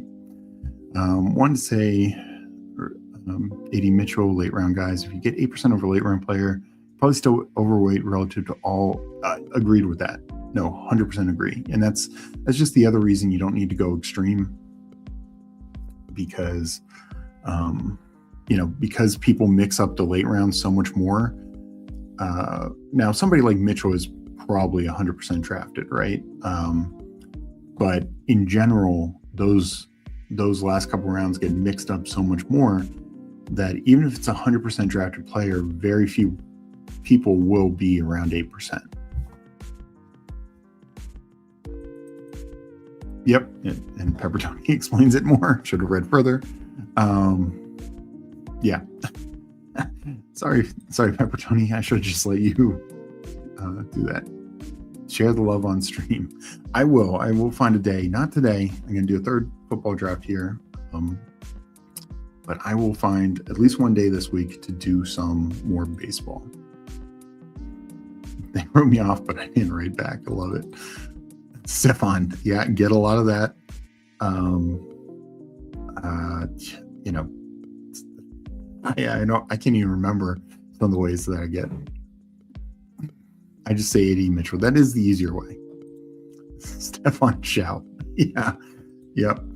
Usually for the last name, we get Shoop or Shroop. Sometimes they just add an R for no particular reason. Not sure where that came from. Douglas asking, could you review Team 6? Probably use too much draft capital. So normally I'm only reviewing members, but I will. This was your first time in here, so I will review that. But normally it is going to be a members only thing, just something we can offer. But I do want to give it from time to time, loyal people who, just jumping in for the first time. But yes, I will give a quick review here. 3683, and your specific question was probably use too much draft capital on quarterback, but didn't want to get left behind. Yeah, I get that, and right now I've definitely done some of these as well, because it depends on how confident you feel on that bottom tier of quarterbacks. Because right now we don't know who they are, so plenty of chances for zeros to be out there. So I get it. Williams, Herbert, and Darnold. Derrick Henry, Breece Hall, JCM, Vidal, Keaton Mitchell, George Kalani, JSN, Rome, DJ Moore, Romeo Dubs, Travis Hunter, Omar Cooper Jr. I think still some pretty solid value there. He's starting to creep up, but not crazy yet. Cooper Kupp, Keenan Allen, Colson Loveland, Rondé Gadsden, Terrence Ferguson. So because I do think the running back it's definitely double anchor, and then you're really relying on these guys. JCM, could see Jeremiah Love replacing him. Kamani Vidal, Keaton Mitchell, George Kalani. So a lot of question marks in the running back room. I would have liked, even if you are taking JCM, then I'd want my fourth to be something better than that. So I think the overall fine team. I think DJ Moore ends up on another team. We already have a major Chicago stack going. Receiver feels kind of anchored. JSN. I think if I'd change anything, it'd be the Gadsden pick to be either a receiver or a running back in that range. I'd feel better about those rooms. And then even if you wanted a third tight end, you can find one, where Keaton Mitchell went, to balance it out. So I don't mind the quarterback as much personally. I'm definitely 3 quarterback. I'm more bullish on quarterback, but that's my take. Great minds think alike. Absolutely. Good to see Steve Div in here. Answer the spam call. Yes, I was getting a spam call. Not going to answer that. I don't think something Iowa was going to be an important call. So let's do one more draft. We will get into the final big board here. I'm going to enter it. Countdown now. Enter in 10 seconds. And in 10, 9, 8, 7, 6, 5, 4, 3, 2, 1. Enter.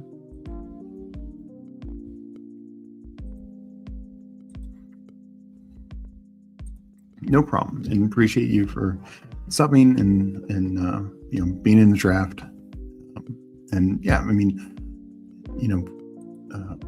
Always happy to answer questions. Like reviews will limit a little bit more just to our membees, but always happy to answer questions and give feedback. So, and thank you everyone for joining me in the last draft and joining me in chat and liking this episode. We will do this last draft and get out of here, but I will be back tomorrow for sure as well, but we still have another draft to go.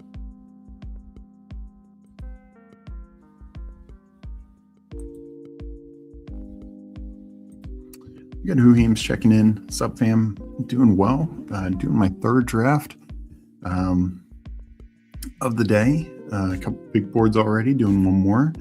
I mentioned earlier I will be on tomorrow on this channel at 1, and then at 3 I will be on with Whoheams. We are going to talk combine, what we liked, what we didn't like, and I think we'll have plenty to talk about. One more like for 50 people. Let's do it. Absolutely. Ian saying good luck, everyone's final draft. So yeah, Jeff and others, when I do baseball next time, I probably will do a separate show just to make it a little bit more easy. It looks like I'm in here at the 3 spot. Minsu is in here at the 6. I don't recognize any of the names. So Aiden, good luck to you and I. Hope we're taking 2 of these 3 spots down. If anyone else is in here, hopefully you get the 3rd spot.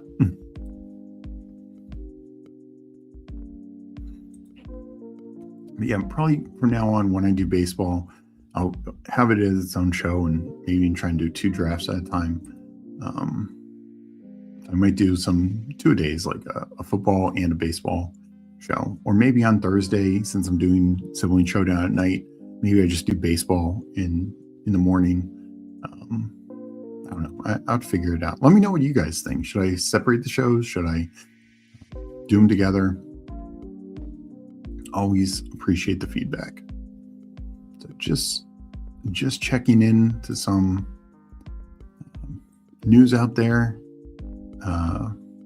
Just right now looking at Underdog. Matthew Berry breaking the news. Deebo Samuel not expected to return to the Commanders.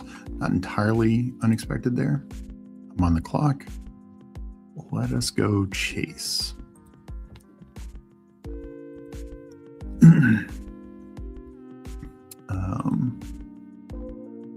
And then Dallas Goedert will definitely be moving on from the Eagles. I think that makes sense, especially it sounds less likely A.J. Brown gets traded.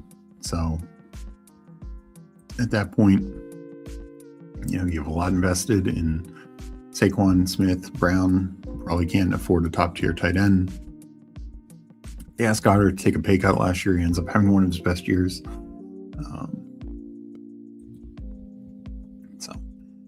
Yeah, I think maybe Goddard's a commander. Washington has the money. They need a tight end. They need weapons for sure. Let's rock it, Steve. Absolutely, Aiden. I think Thursday baseball is a good idea. Yeah, okay, I might do that. Thursday's MLB draft with NFL Sibling Showdown night makes sense. Yeah. Maybe I'll do a weekend one also if it goes well. Meg wants to do some PGA Albatross starting next week for a few weeks with some guests, hopefully. Yeah, those will be fun. This is, golf is, now really starting to pick up. Arnold Palmer tournament this weekend, Players next weekend. Of course, the Masters is just a few weeks away. So a few weeks after that away. So yeah, really, really starts to get fun.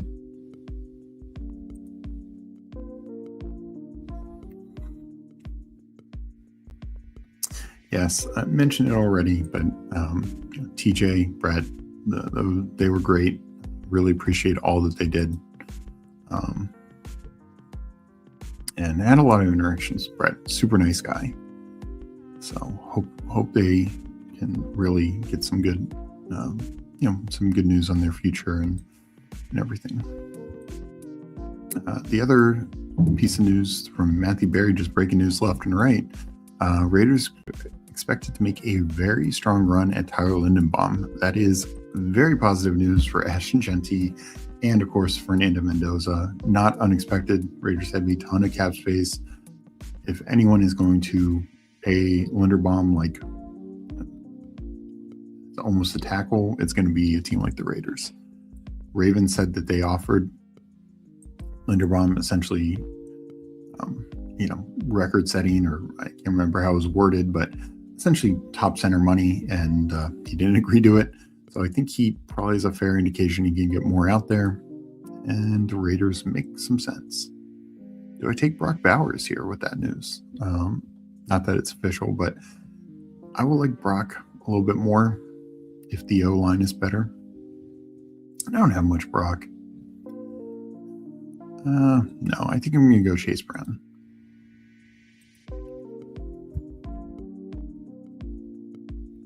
One team I want to invest in is, of course, the Bengals, one of the best offenses in the league. Chase Brown, I mentioned last week. I'll keep mentioning it. In games with Burrow, in games with Flacco, Chase Brown was one of the best running backs. I think he had at least 10 points in every one of those games, multiple top 5 finishes, particularly down the stretch. This is going to be a very running back heavy start with Chase as the anchor, and then Chase Brown, Jacobs back to back.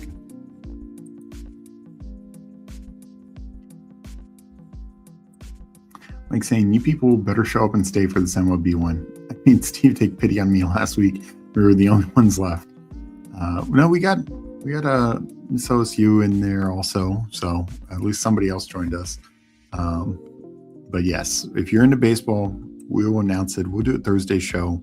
If that goes well, maybe we'll do some more. I like doing baseball. I definitely don't feel I know it as well as football, but I try and know on. And if you want to talk baseball, join our Discord. We have a baseball channel. There's some good conversation the other day, last couple of days, about some of these young pitchers. Like, I'm personally a little light on Chase Burns. I want to say Chase Brown. Chase Burns from the Reds, Cincy connection. Great stuff, but I feel, and I think FK said it best, is his ADP has us drafting him near his ceiling because he's going to be on some sort of innings limit, and he's just not going to go out there and throw 200 innings. So it feels tough, but I need to start taking him more. So I took him a couple times over the weekend, but we definitely have some good combo. So jump in our Discord, talk football, talk baseball, talk golf. Like saying, I call tampering on Lindenbaum. How would he know somebody would offer more? Seems like a rat. Should be required to stay with the Ravens. Yeah, unfortunately, I know that there's a quote unquote legal tampering period about to start. I think next Monday. Pretty sure it's already started. It's just one of those the agent hears, the Raiders really want to invest heavily in the offensive line, particularly the interior offensive line. Well, who's and honestly, I'm sure it's even more direct than that, but disbanded. You see my baseball. Good old movie shout. There's something about Mary.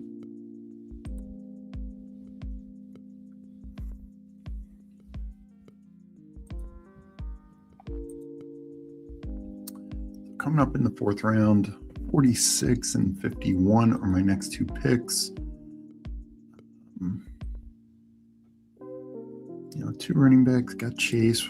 Probably would love a receiver here. Should be able to get one. I'm very happy with any of these 3.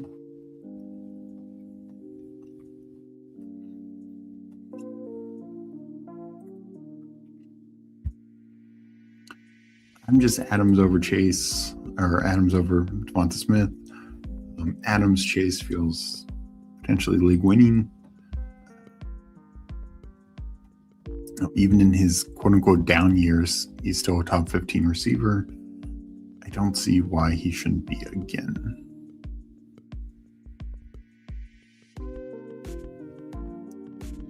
So Smith goes next. Didn't think he was likely to push back to me. I did move Henderson and Harvey up a little bit in the rankings. I had them a little too low. I want them in certain builds, and this is a fair build for them, because they can have some spike week upside. still think I'm going to go receiver here.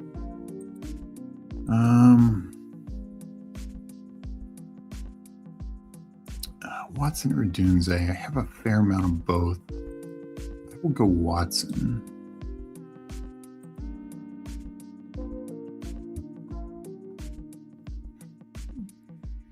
So the way I look at Henderson and Harvey is definitely changed a little bit. I think as like a third running back, or if you know you're just going to really hammer running back early, they've a lot of spike week upside, but they're not going to be great week to week. I don't want zero of them because they just can have that slate breaking upside. Now, it helps more when the running back ahead of them gets injured, as we saw for both of them last year. And that's my concern, because I think Harvey gets competition. We know what Henderson's competition is. But, it's just, I was at the point where I was getting like truly zero of them. And that just didn't feel good for second-year rookies with a lot of talent. Meg also liking the movie shout of the 90s to 2012. Yeah, a lot of great comedies. Burrow and Love would be fun stacks for this team. Agreed. So that's kind of why I went Watson, like opens up that potential double swing, and also like just these big team correlations. I don't do that, sometimes I'll have one, but definitely don't do that too often. So we'll see if we can get Burrow back to us. It wasn't gonna, that's the tough thing with Burrow is he doesn't always fall back. But if he does, that feels like a good click.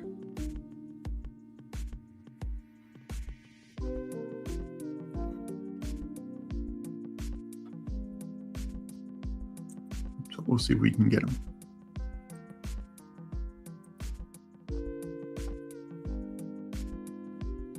So Caleb goes. Jordan Tyson, Aiden building a 0-1-5-0 team. So went Barkley as his anchor. Very strong running back room. Drake May goes. Jalen Warren goes. I got Burrow to come back. That feels nice. Let's go.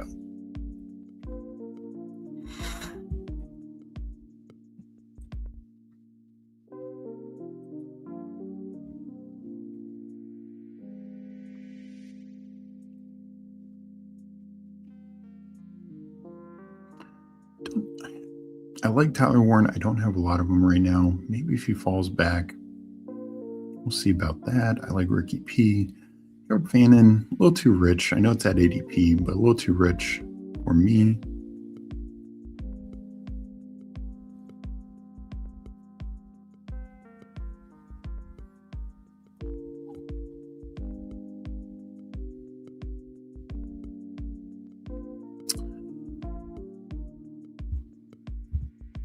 Michael Wilson, my rank, yeah. David Montgomery's gone. We'll take Ricky.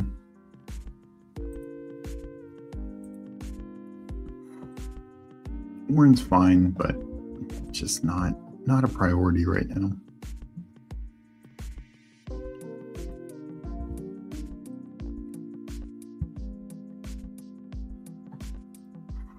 This build trying to find value at wide receiver while at the same time the guys I'm stacking with the quarterbacks are easy to stack late. No, I mean that's one definite way to approach it. I mean that's another reason I went Watson.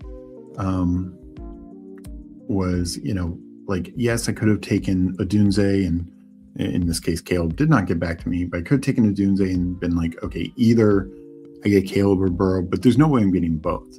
So by taking Watson and now Ricky, now I have 3 Adams, Watson, or Ricky. I could get 3 later stacks. And so it was one of those like if Burrow gets sniped from me, I didn't know I was taking at Ricky at the time, but it was like then I could just double tap the Stafford Love area, and now even have Purdy in the mix. So now I feel some teams I don't get the chance to stack up entirely. This team, I feel like I will be able to, which is nice. Versus elite quarterbacks I have to reach for. Mike saying Rashard White has had better stats and performance compared to Tyler Algier. why the difference in price?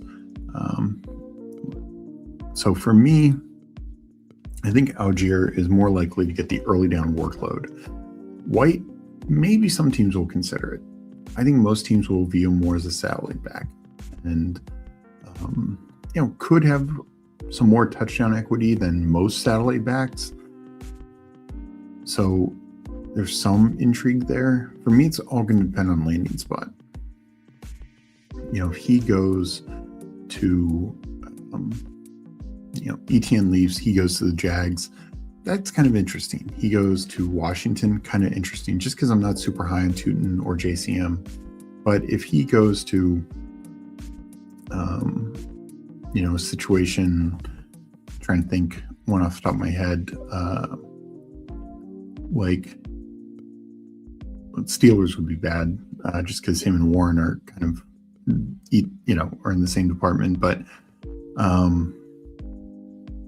he goes more to the Raiders, who said they want a second back. Well, that's not a good landing spot. He goes to the Chargers, who could want, an upgrade over Vidal, and, Hampton's going to get most of the vast majority of the carries, most of the touchdown work. Those are the situations I want to see him avoid. So if he goes to a good situation, White is a guy I'm really quickly happy to move up.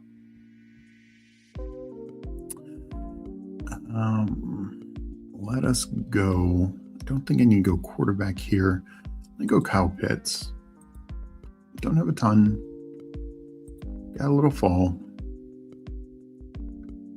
Potentially two tight end team, or now, last time we went more on the early-ish side, in the early mid side. Now I think I will, go very late with my other two tight ends.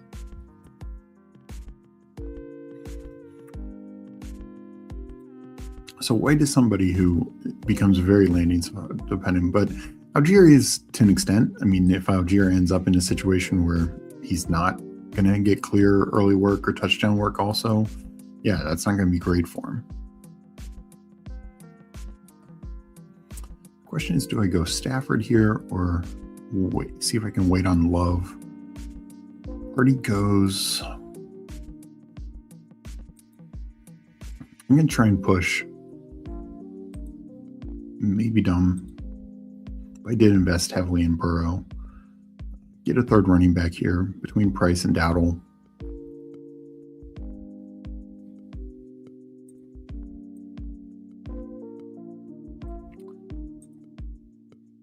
And yeah, Hurts did slide a little bit in this. Where did Hurts end up going?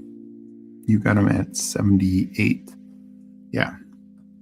I personally, head-to-head, prefer Hurts over Jaden Daniels. That could change depending on what Washington does. But I think, we saw just about Hurts stayed healthy last year, but we saw not just the fact that push was inefficient, the offense was just horrendously inefficient last year. And I know some of that could be on Hurts, but we just know Hurts with a good offensive coordinator or great offensive coordinator can be a league winner. We saw with Kellen Moore, we saw with Shane Steichen. Last year, he finished as quarterback 8 in 16 games, in points per game. Let's see where he was a little higher. I think 7. So, I think where he's going now, we're getting some value. And this offense, I think, can just be so much better. They should be a top 10 offense. It is, if they're in the 20s again, that is definitely an indictment on Sirianni, Hurts, everyone. But I think with Sean Mannion, they can be a top 10 offense. And if so, Hurts can be a huge, huge value.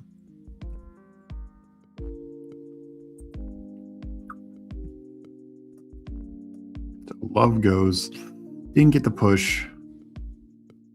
Stafford's still out there. Not anymore.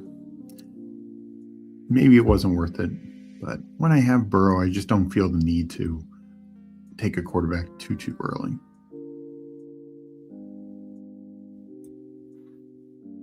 Maybe the Pitts pick was a bit of a luxury pick. We'll see.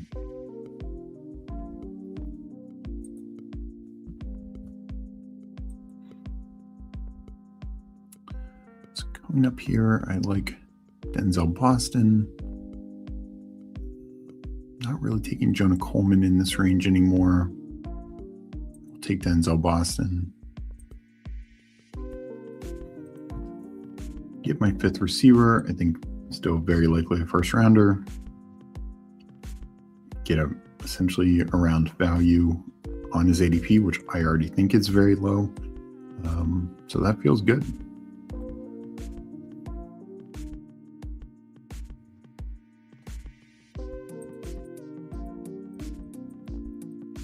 So I'm kind of in this middle in the quarterback range. Like, do I take Darnold? Do I push? I think I might push, but all depends on what's available to me. Definitely not a fan of the running backs in this range. That's the other reason why I need a price. Coleman, I think he'll continue to fall, so I'm going to let him fall.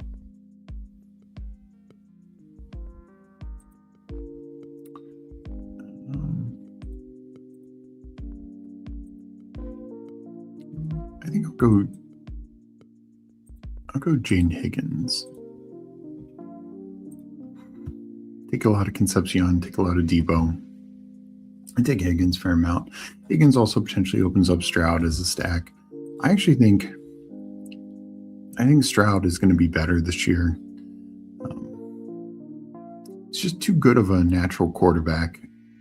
He's being held back by, I think, a lot of the offense, but the offensive line, I'm hoping that's an improvement. But I'm willing to give Stroud another look. Doesn't have as much rushing upside as we want, so not totally ideal, but it just keeps that open for me.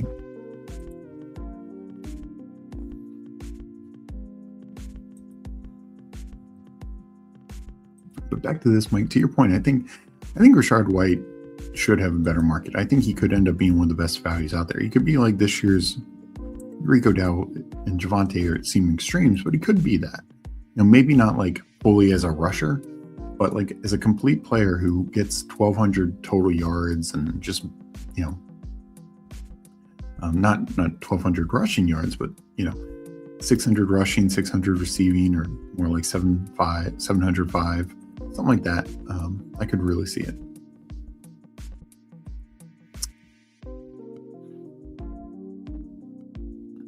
So coming up, good look quarterback, good look. Probably not looking at a tight end as much as Sadiq's interesting. Not really feeling this running back range.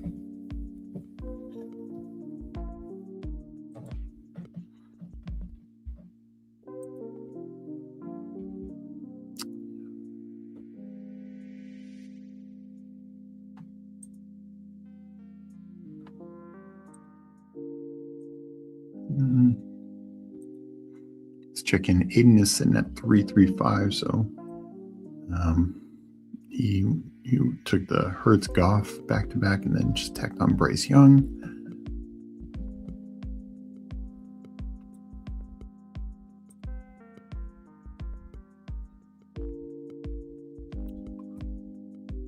And coming up in a few picks. Jordan Mason at pick 129. Is that common now that it was announced that Jones will be cut? I did move Mason up myself. Can you remember Jordan Mason? Where did I put him? So I moved Jordan Mason up to 139, slightly ahead of his ADP. I had him pretty, not super low, but 160. We'll take Kyler.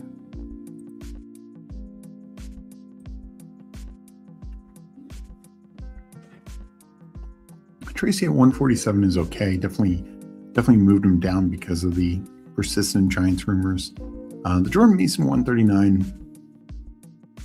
that's kind of where I see him. 120s feels like a bit of a stretch right now because Vikings assuredly are adding somebody, whether it's a cheap free agent, whether it's a trade themselves. Hold on 1 second. You know what? Let's just finish up quarterback here. Cam Ward.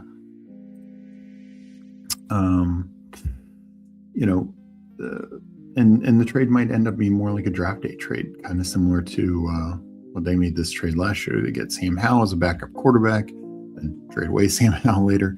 But after Gibbs was drafted in the Eagles trade for DeAndre Swift, you could see something like that. Like, let's say Jeremiah Love goes to the Giants. I think it's unlikely, but let's say it happens. Cam Scatterboo could get traded. Tyron Tracy could get traded. Let's say he goes to, Cardinals and Titans will be probably more trades, cuts for Connor or Pollard. But if he goes to, somewhere else, he could go to the Vikings. Maybe the Vikings trade up for Jeremiah Love. So there could be a lot of dominoes out there, like later cuts that happen. I personally think Mason's fine. In this range is a touchdown hunter type, but he's never going to be complete back. He just doesn't have enough passing upside. Will always need to be in some sort of timeshare. So best case is he's like a 707 type guy, give or take. So yeah, not somebody I'm going to overly invest in. But what I will say is right now, he has, I think, a lot more certainty than these other backs. We don't know where Aaron Jones is going to go. We don't know the Braylon Allen situation. We don't know Connor, Spears, Pollard. Pollard's earlier, but we don't know Spears. If the Titans draft Jeremiah Love, I'm not going to have much of any Taj Spears. Oh man, I really want Sadiq there. Shit, this could be a Panther Eagle. No stack, but Strange at 150, I think it's great. I completely agree. I think he should go higher than his ADP. I have no idea why Strange goes so late. Young, tight end, had a breakout year, was really good down the stretch when the Jags offense was really rolling. No reason to think that should change. Coach is the same, quarterback's the same, et cetera, et cetera. He's former second-round pick, under contract, been productive every time on the field. So yeah, I don't see the downside to Strange. He got injured, but other than that, there's no real downside.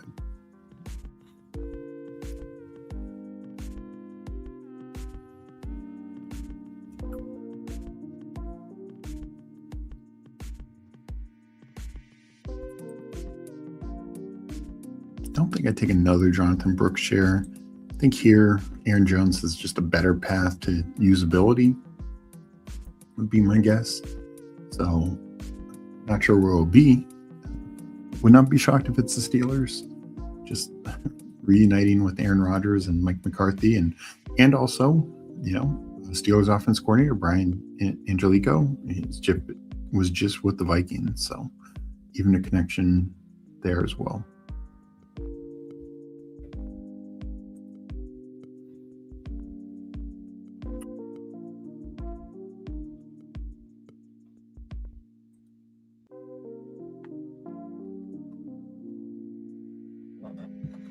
So I'm going to take DK here.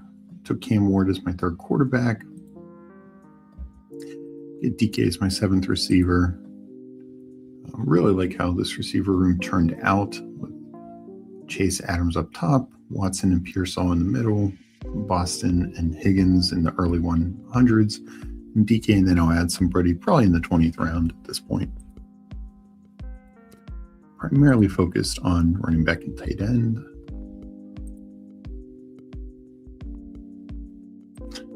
Never a downside to getting some late Strange.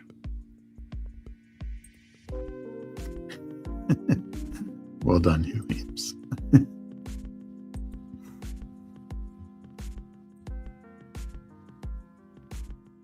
So I do need another tight end. If one of these guys come back, definitely in the mix. Hawkinson as well. Could obviously throw on Helm as a third tight end. Still want to take plenty of Katron Allen. We're seeing him slide more, so I'm happy with that. I don't think he looked bad in the drills, just didn't run, so he's not getting the hype, the buzz. I'm okay with it.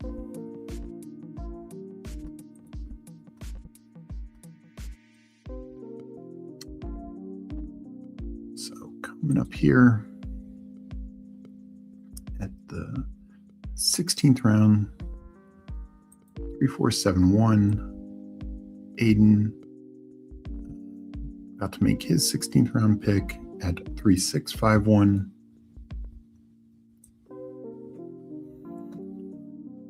I really like that Sean Tucker click.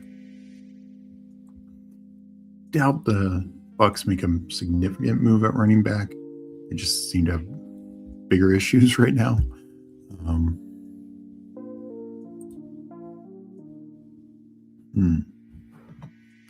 It's tough. I will wait on tight end. I'll go Brian Robinson. I think he could have a fun landing spot. And when I say fun, I mean like as a clear backup. But and there could be maybe the Broncos look for him instead of Dobbins. Like they bring in a Brian Robinson to pair with Harvey. Just as like a cheaper option.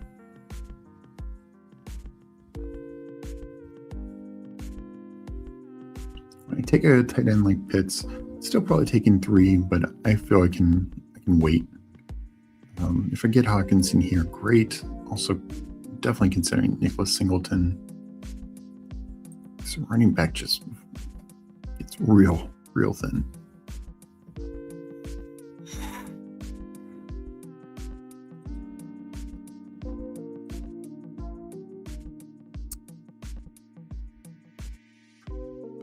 Let's take Nicholas Singleton, be done at running back.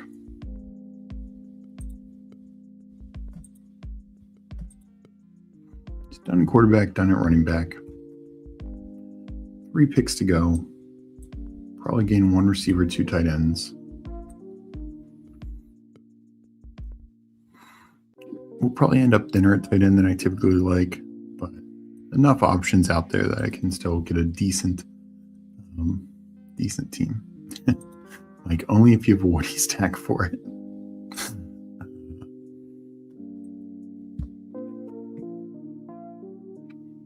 All right. There goes Hawkinson, which is fine. Definitely a few tight ends still worth taking.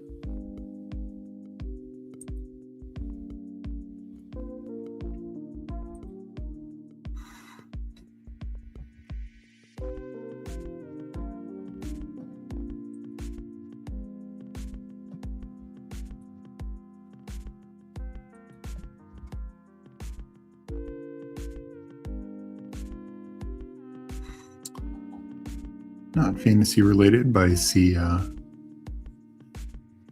Khalil Mack said he's going to continue playing, so that's good. I could see him back for the Chargers. I mean, he's pretty old, older. So probably looking at like a 1 year with some void years or a 2-year deal with some void years. Easily could see him back in LA.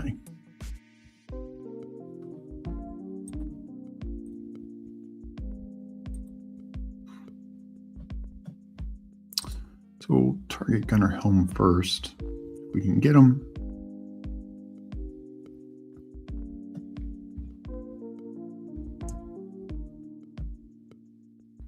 We do not. But no, nice pick, Aiden.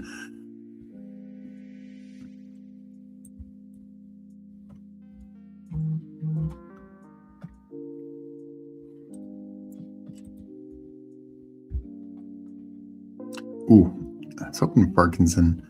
Let's go Frymuth over Otten. I don't see Frymuth being pushed out from the Steelers. I know they like Darnell Washington, but just, I think Frymuth still has a big role. And I think is fine as a 18th, 19th round click.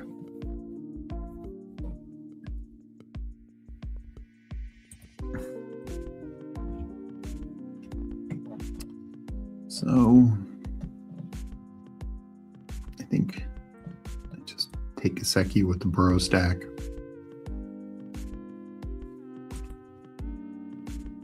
Maybe he comes back to me in the 20th, but might as well just grab him here.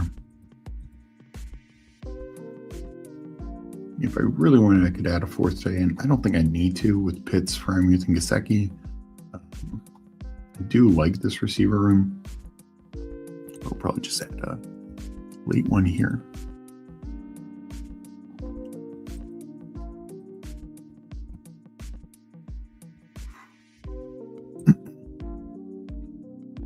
So far I haven't seen any more news come out. I'm trying to check.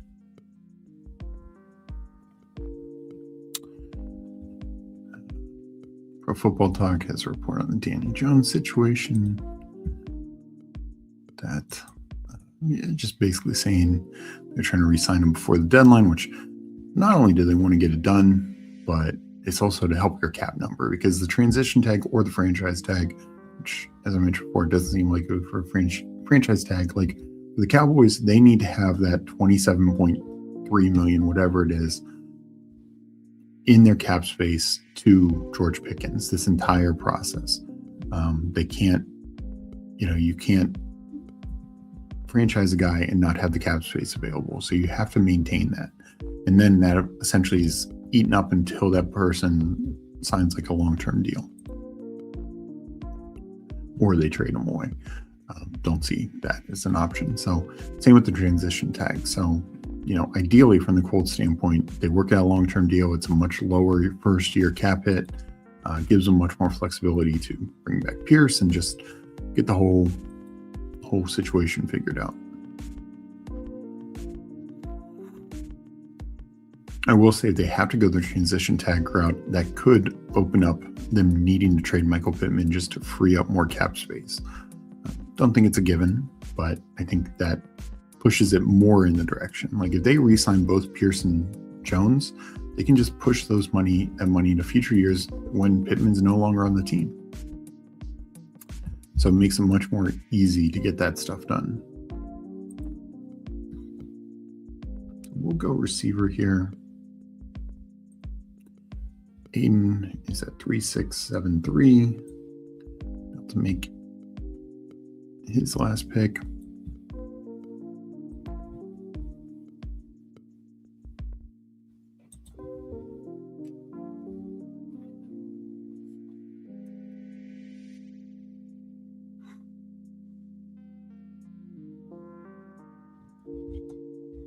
So yeah, no updates there.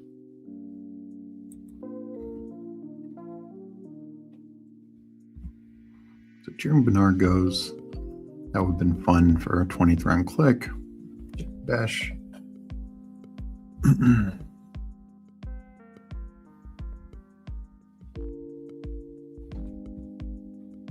Aiden grabs Malachi Fields. Aaron Rodgers. It is wild.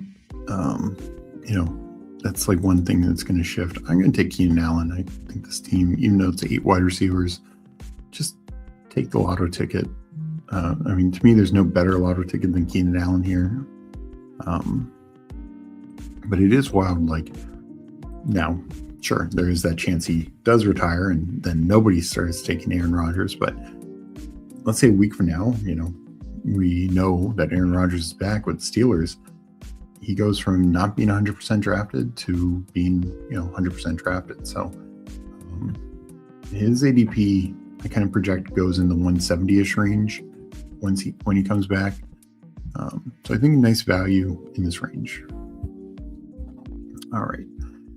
I ended with the 3683. Burrow didn't get the Jordan Love or Stafford, but I'm fine with pushing it. Kyler Murray, Cam Ward, I still like that quarterback room quite a bit. I like the value I'm getting on Murray now. I think Ward also, if they start making some big investments on the offense, we should be pretty happy there. Chase Brown and Josh Jacobs, kind of a double anchor approach here. Then Jadarian Price, Aaron Jones, Brian Robinson Jr., and Nicholas Singleton. Need some quality landing spots among these rookies and veterans, but I think they're all in play. Chase Adams, Christian Watson, Ricky Pearsall, Denzel Boston, Jaden Higgins. Very strong start to that wide receiver room. I think it's strong. Through Higgins, I think Higgins is the number 2. Really takes that over this year. And then Jimmy DK, Keenan Allen. I like DK quite a bit, particularly at his current ADP. And then Keenan Allen, guy's free. We'll get news shortly whether he's playing or not. If he's playing, again, another guy who's, he legitimately could go, depending on the landing spot. If he goes to a solid landing spot, he could go up 100 picks. So I will take my shots here. This ends up a 7 wide receiver team. It's not dead by any stretch. Kyle Pitts, Pat Freiermuth, and Mike Gesicki. So feel pretty good about that. Appreciate everyone for joining me, doing these 3 drafts, talking ball. We'll be back tomorrow. And thank you for all the likes, all the support. Get a chance to leave a comment after the show. That helps out as well. Join us in our Discord, and also check out our Substack, 1 week free trial. Got some new YouTube members with some donations, and really appreciate everyone for jumping in and being here. I will catch you tomorrow, and appreciate you, Aiden. Always great drafting with you as well. I'll catch you tomorrow at 1. Hope everyone has a great rest of the day, and I'll talk to you later.